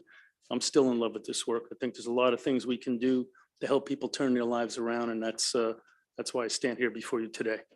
I'm excited to help achieve Governor Moore's goal of having the nation's best youth services agency, and as he so aptly puts it, to leave no one behind. My vision for DJS is first to continue to improve public safety through direct community engagement. Enlisting local communities in partnership with DJS will help make communities safer and change our young people's trajectory to one of hope and success. This will include promoting Governor Moore's call for service. I agree with the governor and believe that the more time young people spend in productive activities, the less time they're going to spend in harmful activities. The majority of young people served by DJS return home. So building strong connections with communities will help improve outcomes for young people, not just by reducing their recidivism rates, but also by improving positive outcomes, education, work, civic engagement. These are the kinds of opportunities all of us want for our own kids. By partnering with communities that are the least resourced and most heavily impacted, DJS can promote a safer, more fair, just, and equitable youth justice system. There are people in every community in Maryland who are already working with these young people. They're the coaches, the mentors, the ministers, the teachers, the credible messengers, and the volunteers. And we can and must do more to tap into and resource their good work. I also want to pair our community partners with these young people while they're still in custody, so they can begin to establish relationships well before they come back home. This way, when a kid returns home, they're not meeting their mentors for the first time.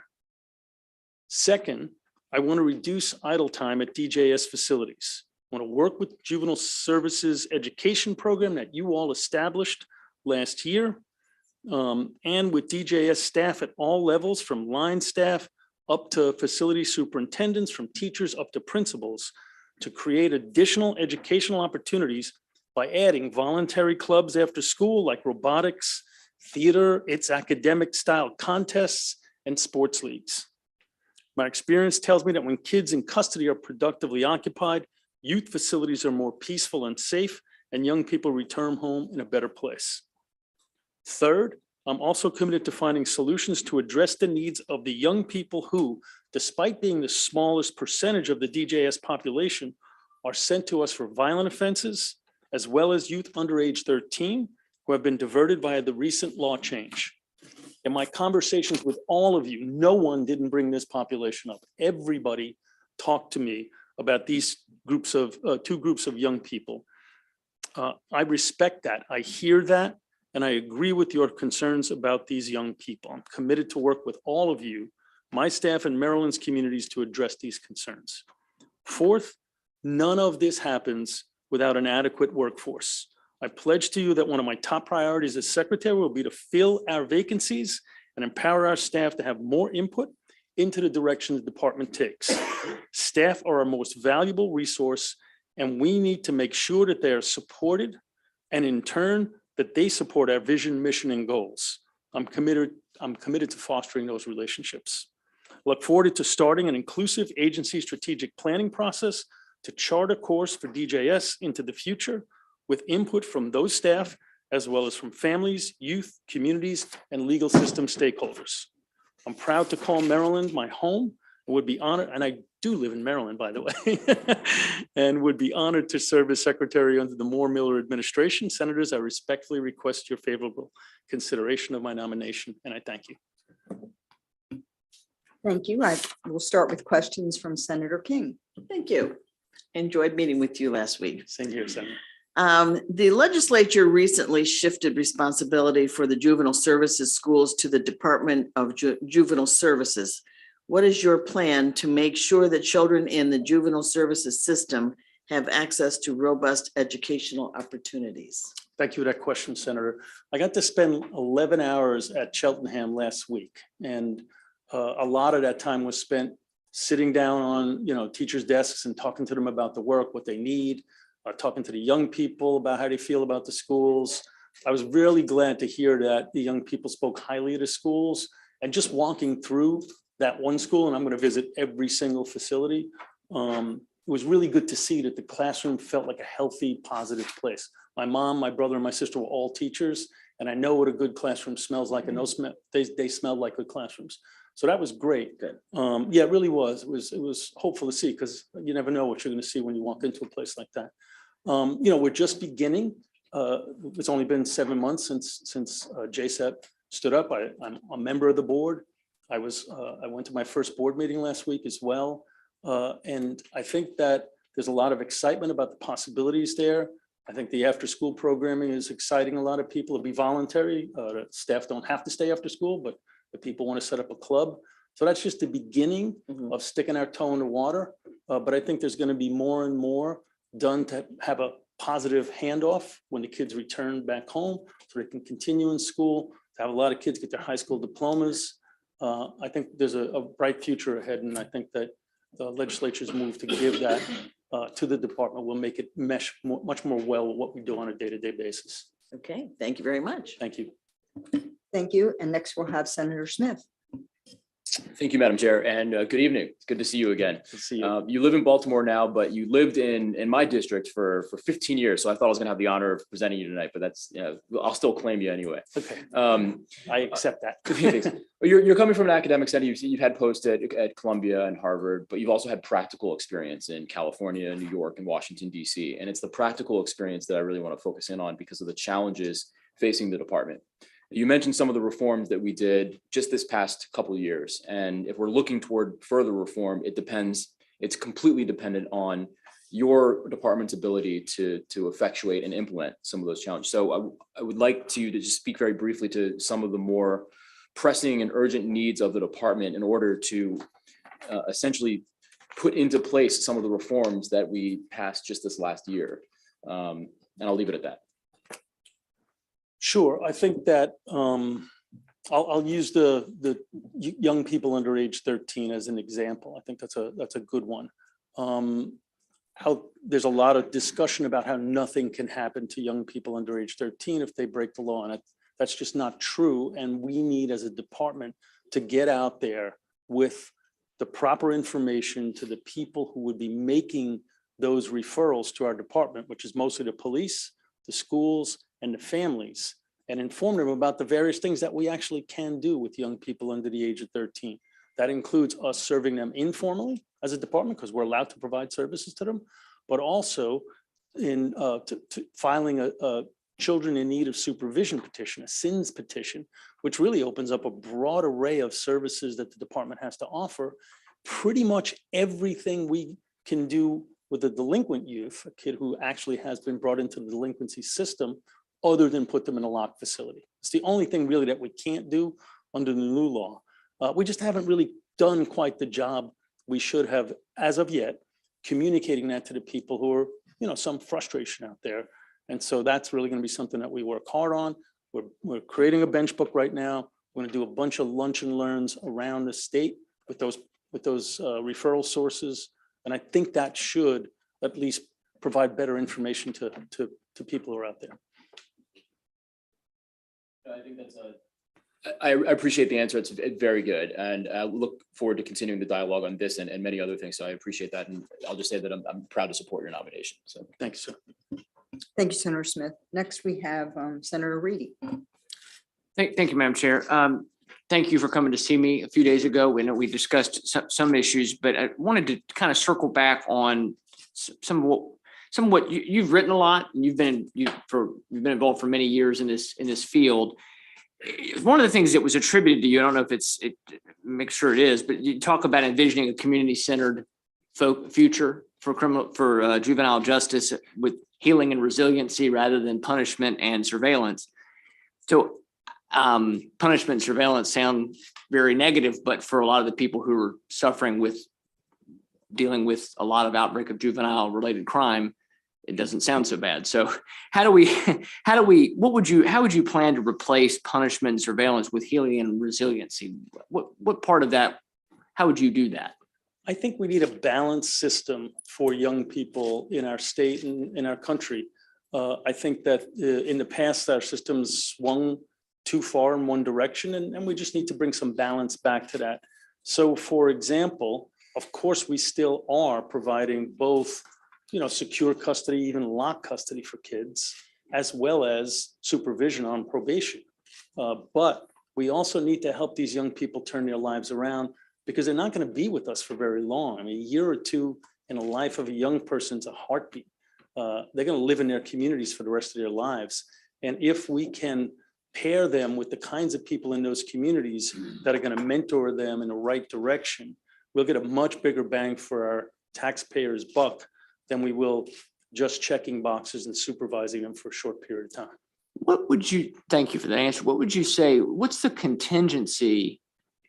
Because I enjoyed in our conversation talking about community wraparound services, getting community groups involved with helping with young people, which I think is a great goal. What's the contingency if that's not available in a community? Or not enough of it's available in a community? Yeah, thank you, Senator. That's a great question. I think part of what I want to do is I want to get around the state and start to find those indigenous leaders in every community, because they are in every community, not just Baltimore, not just Prince George's County. They're all over the state who work with young people, find out what their ideas are for their young people in their neighborhoods, and then figure out a way to resource them so that they can be stood up in every part of the state. In the meantime, what do we do? We have a couple of centralized contracts with some organizations. I think we have to make sure that those groups are, in the meantime, serving kids throughout the state. And I just, haven't gotten around to sort of figuring out what's happening in every bit of the state. But I think that's a challenge right now. And I think we need to make sure that if there's a risky kid in whatever part of the state there is, we have both probation staff, which we do now, but also wraparound services available to that kid everywhere.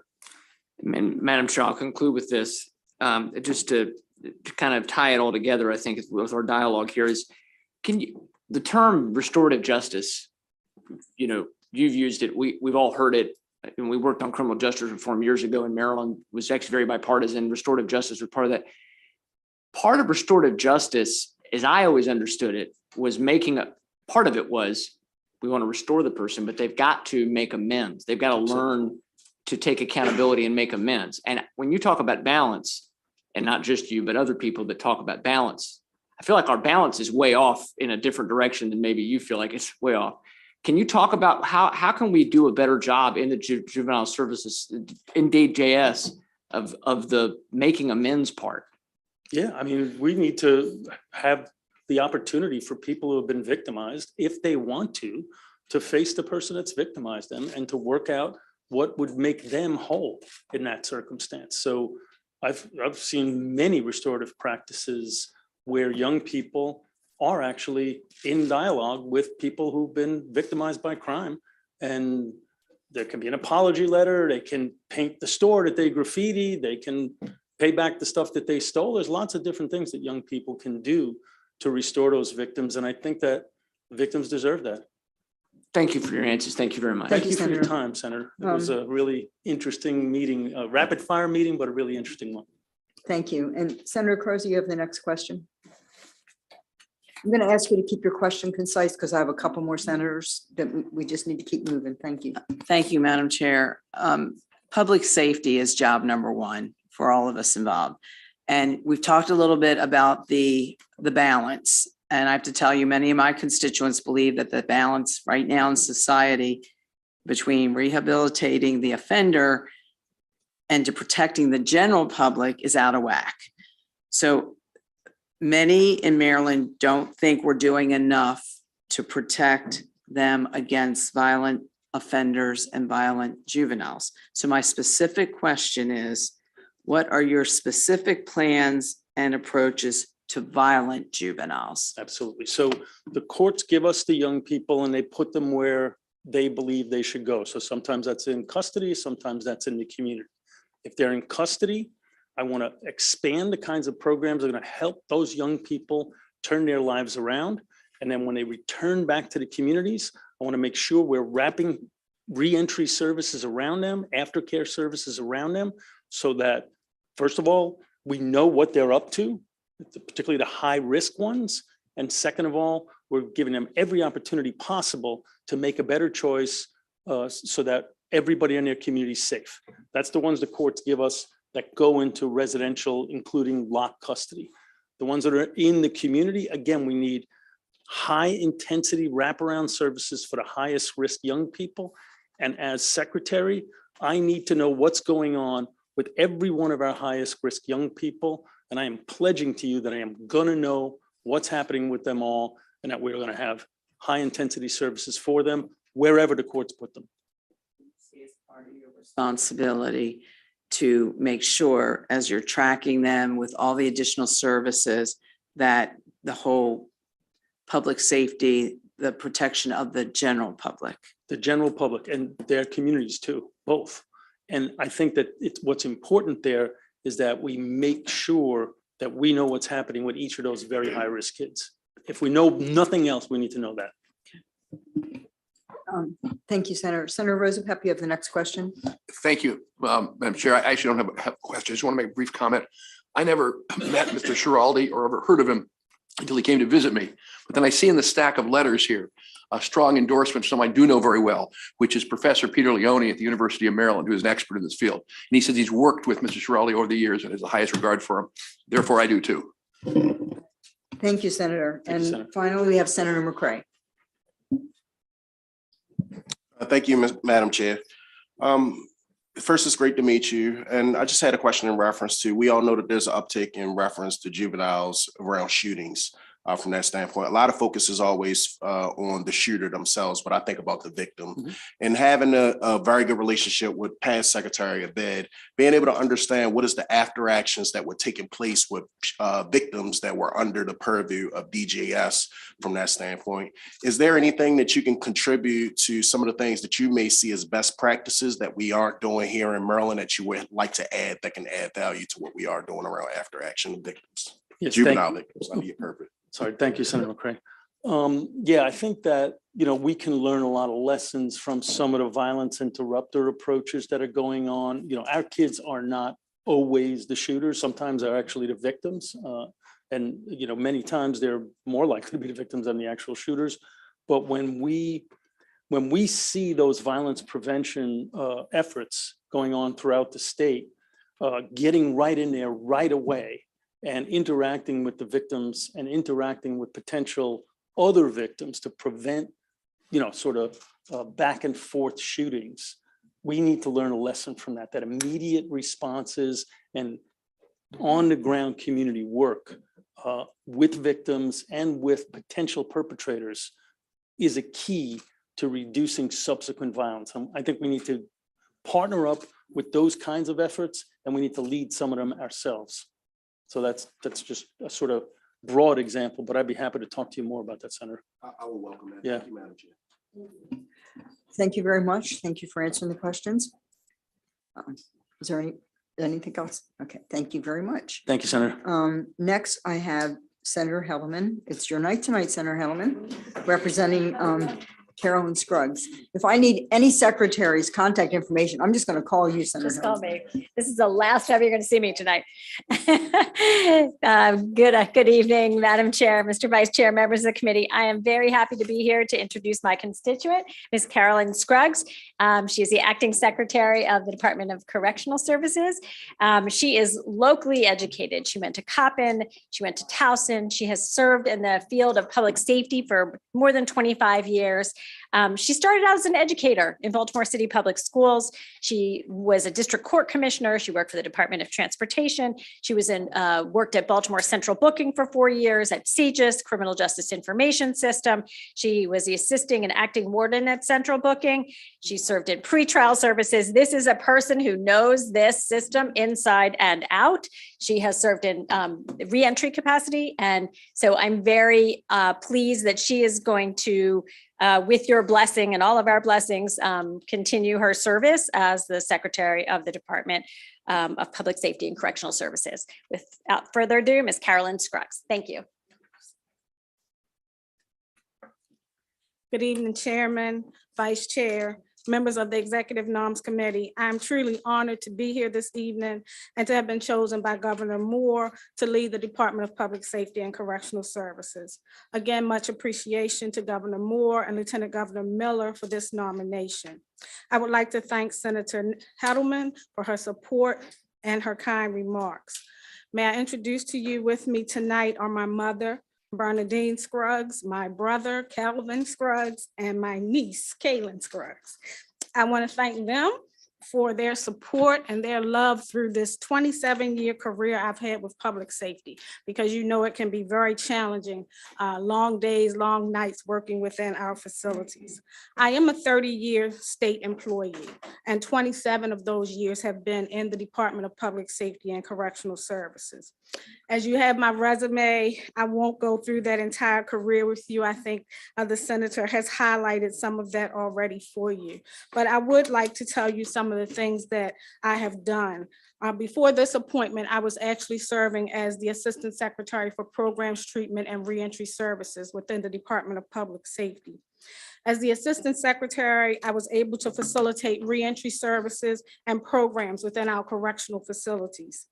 Under my leadership, my team expanded the educational and vocational services available to the incarcerated population. I have also partnered with Prince George's County and the state's attorney's office in the development of implementing an emerging adults program. And I want to say thank you to the Prince George's County State's Attorney for starting that program. We are in our second year. We graduated 7 individuals last year, and we have 9 in that program this year.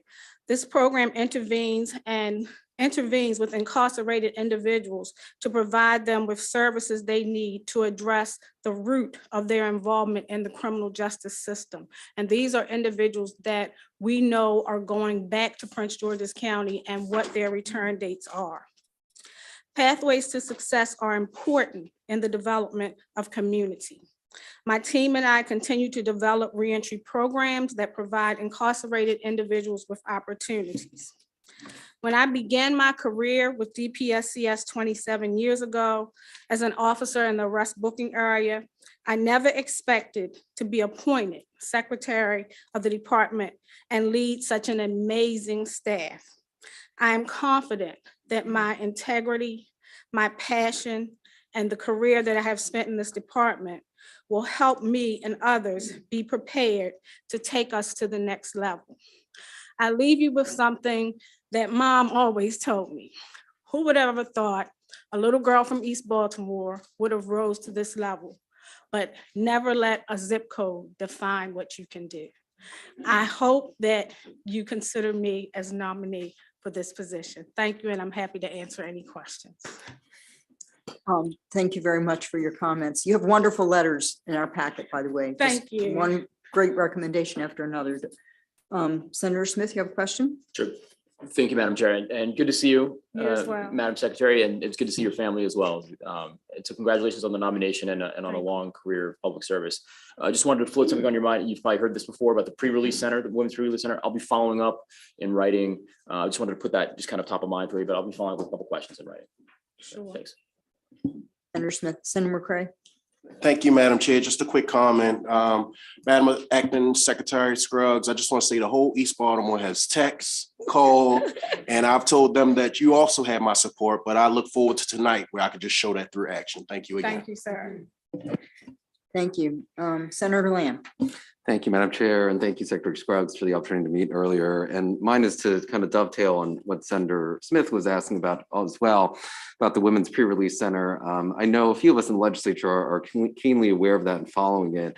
I wanted to offer you an opportunity to put on the record the status of the Women's Pre-Release Center. I know Senator Alford has brought concern up to us as the fact that it was zeroed out in the budget that was recently released, as well as Senator Washington behind you has been a true champion for the Women's Release Center, and we want to make sure that that continues to be a priority for this administration. Do you have anything that you can clarify regarding the status of that? Sure. Thank you again, Senator. By all means, it is still a priority for the department. And during my investigation, there was an oversight of the line item budget of $2 million that was omitted from the current budget. We have actually put in a supplemental to Department of Budget and Management so that that line item can be added back into the budget for the pre-release center. We're also working very closely with DGS on the phases of development for that center. So there are 3 phases associated with it, and we're in the first phase right now, where we identify the zip codes where our returning citizens are going, so that we can then determine locations to build or to renovate areas, whatever DGS finds a location. We've been working with them. We've had several meetings so that we can determine space needs, we can determine programming needs, dietary needs, and just what that entire building looks like and what it will encompass. So as we continue to move forward with that, I'll be happy to continue to update you and Senator Washington. And there is a JCR report out there that also gives you a full overview of that.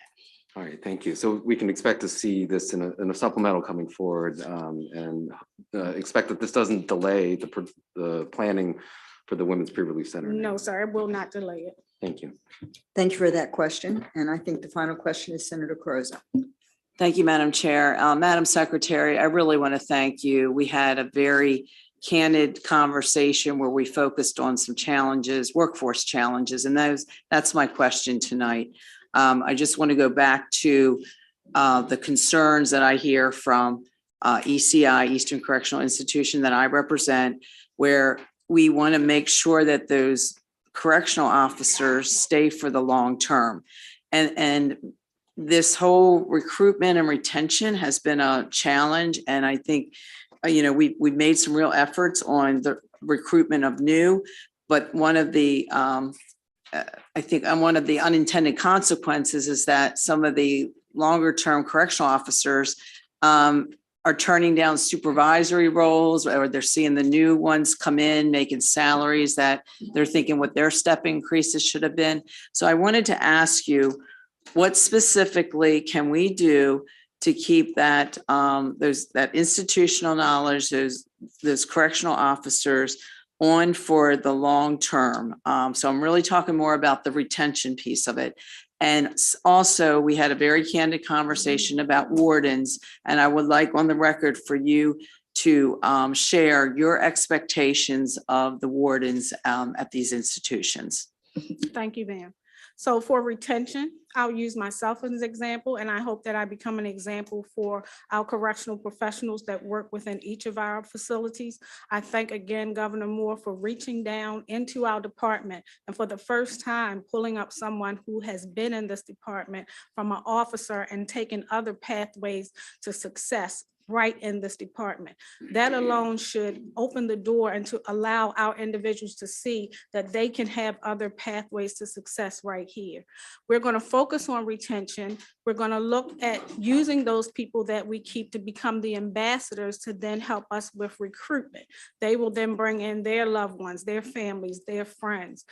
Retention efforts are being looked at so that we can have opportunities for better pay. We know that we've already raised the pay for the incoming correctional officer, but now we need to look at pay for equality for those that have been here for 10 years, for 20 years. We're going to look at all of those opportunities as well. And can you repeat again your second part of your question? The question about your expectations of the wardens at these institutions, like as far as what they should be doing day in and day out, how hands-on accessible. Yes, the wardens of each facility, you can call them the chief administrative officer for every facility we have. So they are responsible for the day-to-day oversight. I don't expect them to be sitting behind a desk. I expect them to be seen. I expect them to walk their facilities, to know their facilities, to know the individuals that work in their facilities. I expect them to be sensitive to the needs of those individuals and to make safety decisions that will best serve both the individual that's the employee as well as the incarcerated person. So we're going to do some training with some of those wardens. We're going to do some bias training with them, some sensitivity training with them, and we're going to just make sure that they have a comprehensive understanding of what we need for them to be successful. Because I will tell you, there's no warden guide. I've sat in that position, and there's no guide to being a warden, but just being humane and just recognizing the importance of what their staff do every day and appreciating their staff is going to help them be successful. Accessible as well. I will be at every facility. I am not afraid of the facilities. I grew up in them, so I will walk them. Sometimes my staff don't let me walk them alone, but I get lost. So yes, I will be there at the facilities. And happy to have you walk with us, or any of you walk with us as well. Thank you very much for answering the questions. We'll look forward to working with you. Thank you very much. Now we have Senator Washington to introduce Mr. Paul Wiedenfeld.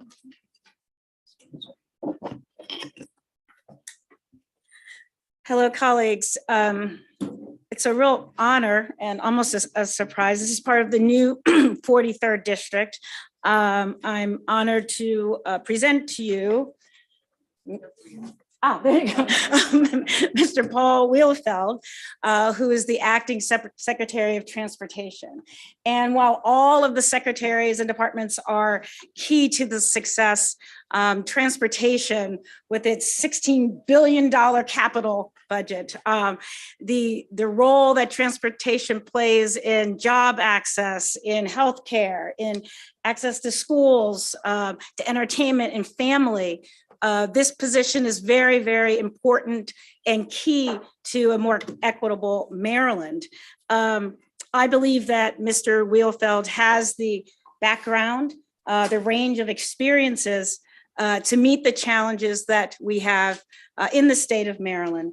And I represent a district, well, a city, where nearly 40% of the people don't have access to personal or private transportation in order for them to be able to meet their needs of access to jobs, healthcare, schools, entertainment, and their family. Building up and believing in a public transportation system is key. As you know, he has spent over 35 years working in the transportation field broadly, from Maryland State Highway Administration to Maryland Department of Transportation. And he will tell you, we had a very good conversation about transit-oriented development and about all those intersections. And so again, it's with honor and with a sincere endorsement that I ask you to I guess, endorse or vote for Mr. Wheelfeld. Thank you. Here he is. Thank you so much. Good evening, and thank you, Mr. President, Chair Vital and Vice Chair Hayes, and members of the committee. I'm honored by Governor Westmore's transportation to be nominated to be Secretary of Transportation, and if given the opportunity to once again serve the citizens of Maryland. Over the years, I've always been drawn to the field of transportation, not only for its role in connecting us from point A to point B, but also for how it shapes communities we serve. It is my view that the facilities and services that the department provides are central to the quality of life of those communities. And by providing critical access to day-to-day mobility needs such as employment, healthcare, and leisure activities. Therefore, the department needs to be transparent, accountable, and must work in partnership with all the communities we serve to improve their quality of life.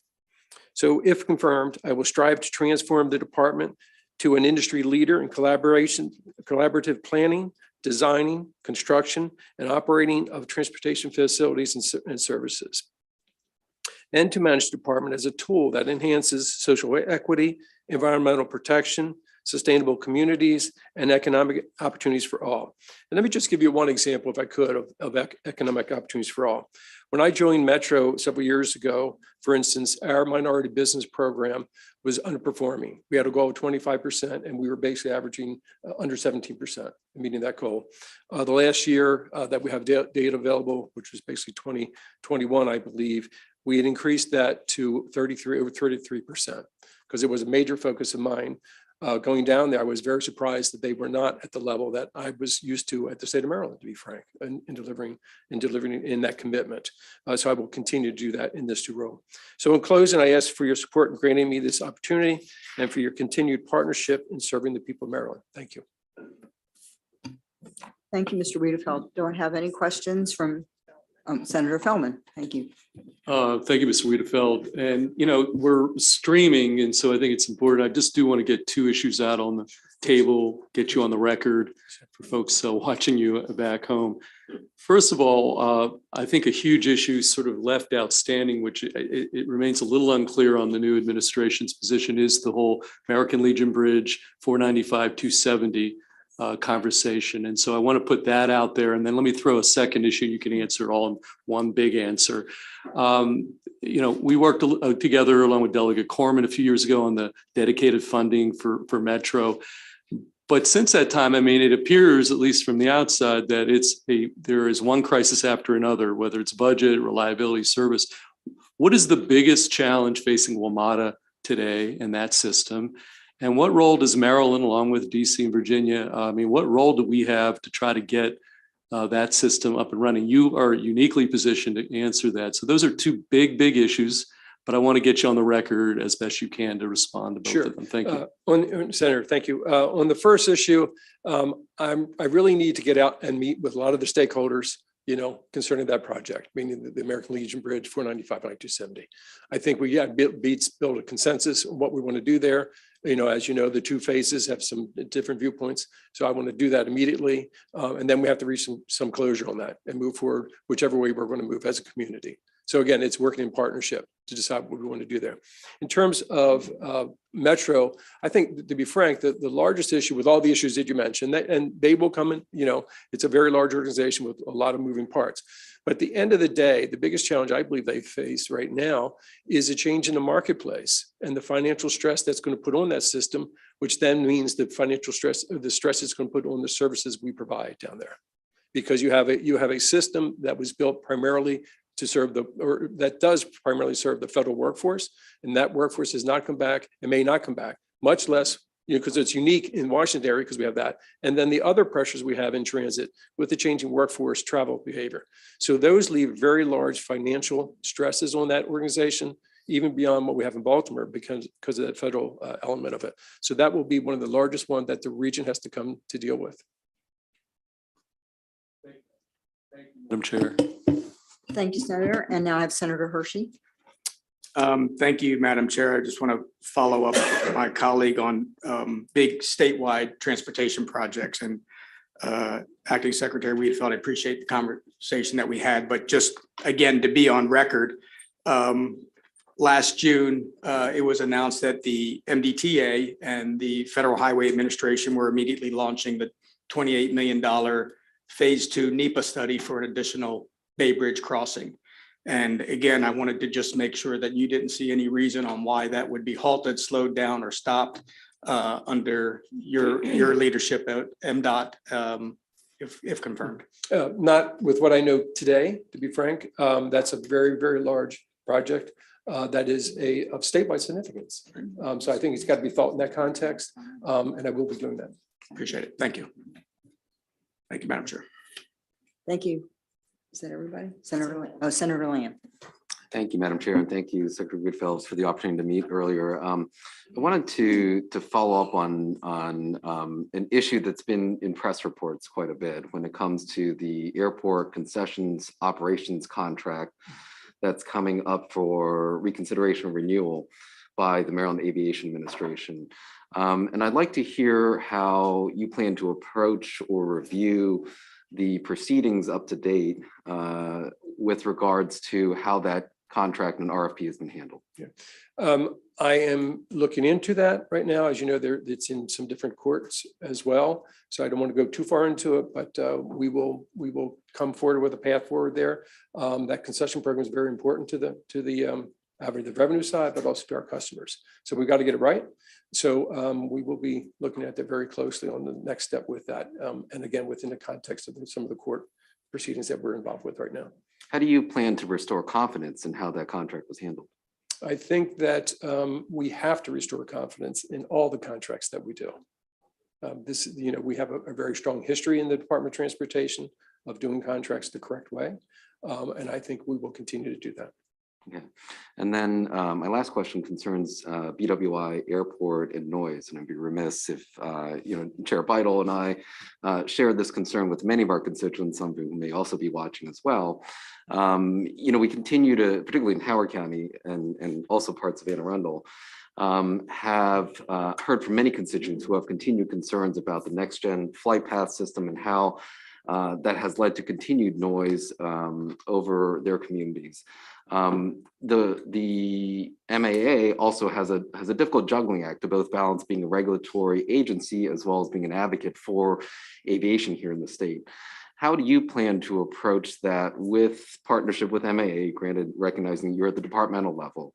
And how do you plan to approach the concerns with airport noise that continue to be at the forefront of many of our communities? Sure.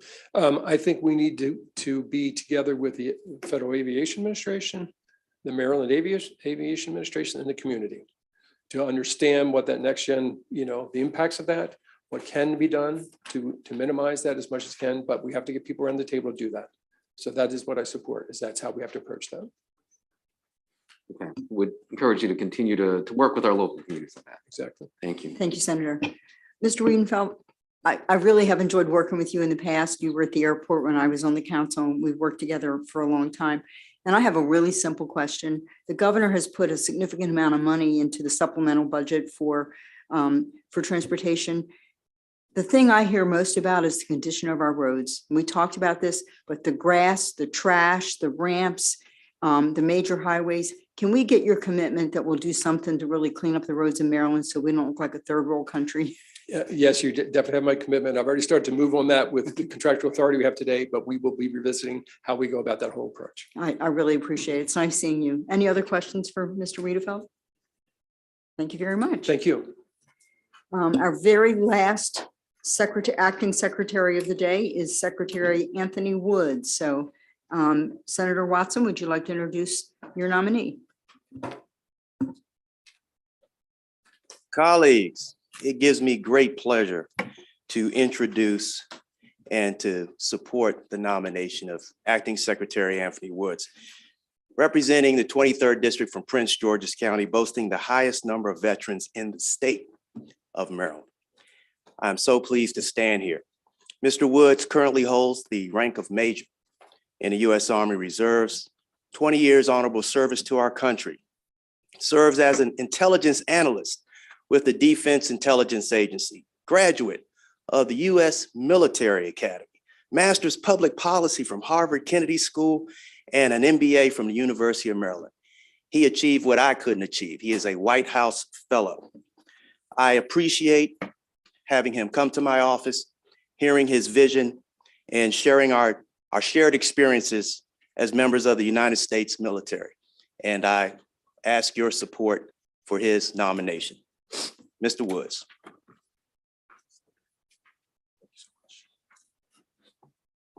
Madam Chair, Mr. Vice Chair, Mr. President, I just wanted to say a huge thank you to the members of the committee who have had an opportunity to meet. I'm looking forward to continuing to meet more members of this committee and partnering with you in the months and years ahead. I want to say a huge thank you to Governor Moore and Lieutenant Governor Miller. It's a privilege to be nominated for this role.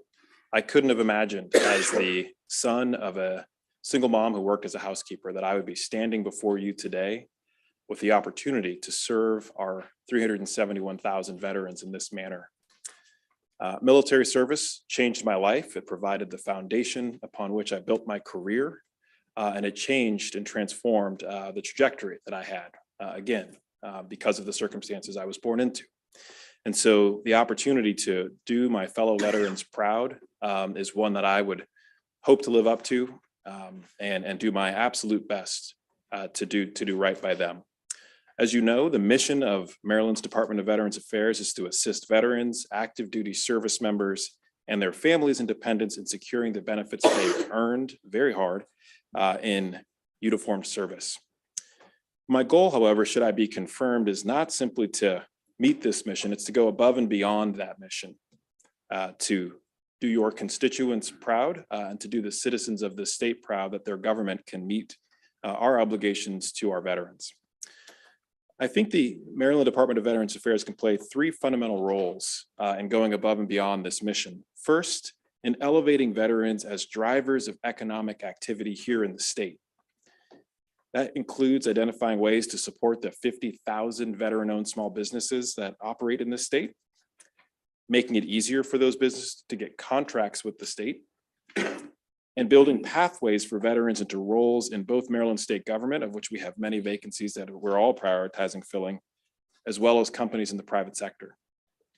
Second, addressing the challenges of military families, in particular military spouses. They often fall between organizational priorities, organizational boundaries, and I think the MDVA can play a fundamental role in helping to address things like chronic unemployment and underemployment, and making it easier for military families to integrate into the school system and into our communities, making it easier for military spouses to have their licenses recognized here in the state. Finally, I'd say that building linkages between Maryland's very diverse veteran communities. I've appreciated getting the opportunity to meet many Korean War veterans and Vietnam veterans, and I want to play a role in bridging the gap between those who have served in our more recent conflicts. We also have an incredible landscape of commissions across many of the counties that you all represent, and the veteran service organizations who have had the backs of our veterans for many, many generations.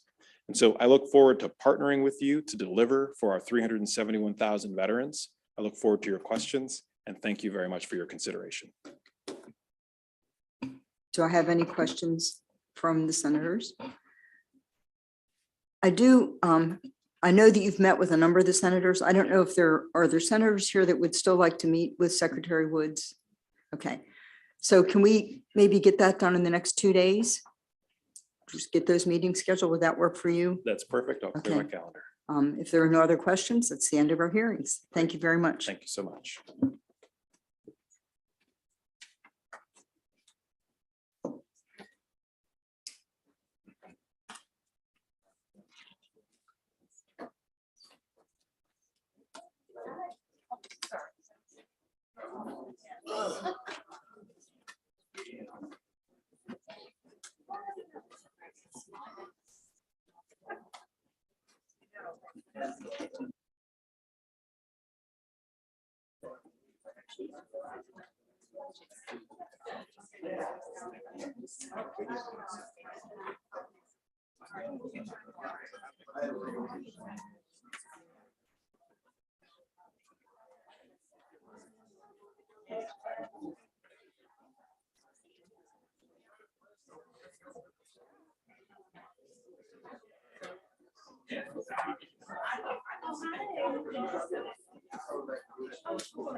Can I ask people to take their conversations out into the other room, please? Thank you. Just if you'll move your conversations out into the other room. Head out.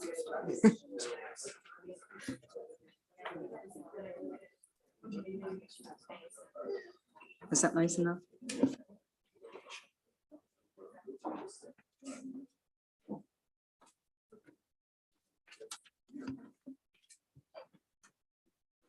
So do I have, we're going to go into our voting session. Are there any questions from any of the senators here? Any discussion that you'd like to have? We're going to have a motion to hold a few of the names. So I'm going to ask my vice chair to make the motion since there's no other questions. Madam Chair. Yes. Just very briefly would want to suggest, I know that there were some issues with scheduling.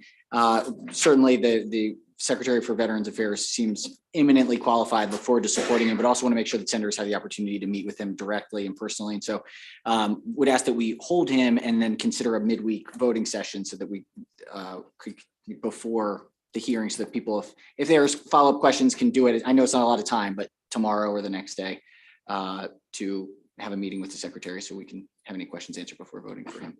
Thank you, Mr. President, for clarifying that. Senator Hershey. Madam Chair, if it's appropriate, if we could amend that motion to include nominee number 26 as well. Is there any objection to holding number 26, just till there's more time to meet? Madam Chair, yes, we have some senators that still have not been able to meet with him yet, and just hold until the next voting session. I think that's fair. Thank you. Any other discussions or questions? Okay, Mr. Vice Chair. Thank you, Madam Chair. I move favorable on all of the nominees for tonight, including all the statewide nominees, with the exceptions of number 11, number 26, number 29, number 31, statewide number 7, and statewide number 60. Do I have a second for that motion? All in favor of the motion? Aye. Any objection? Thank you very much. And you all did a great job tonight. I appreciate it. Have a good evening.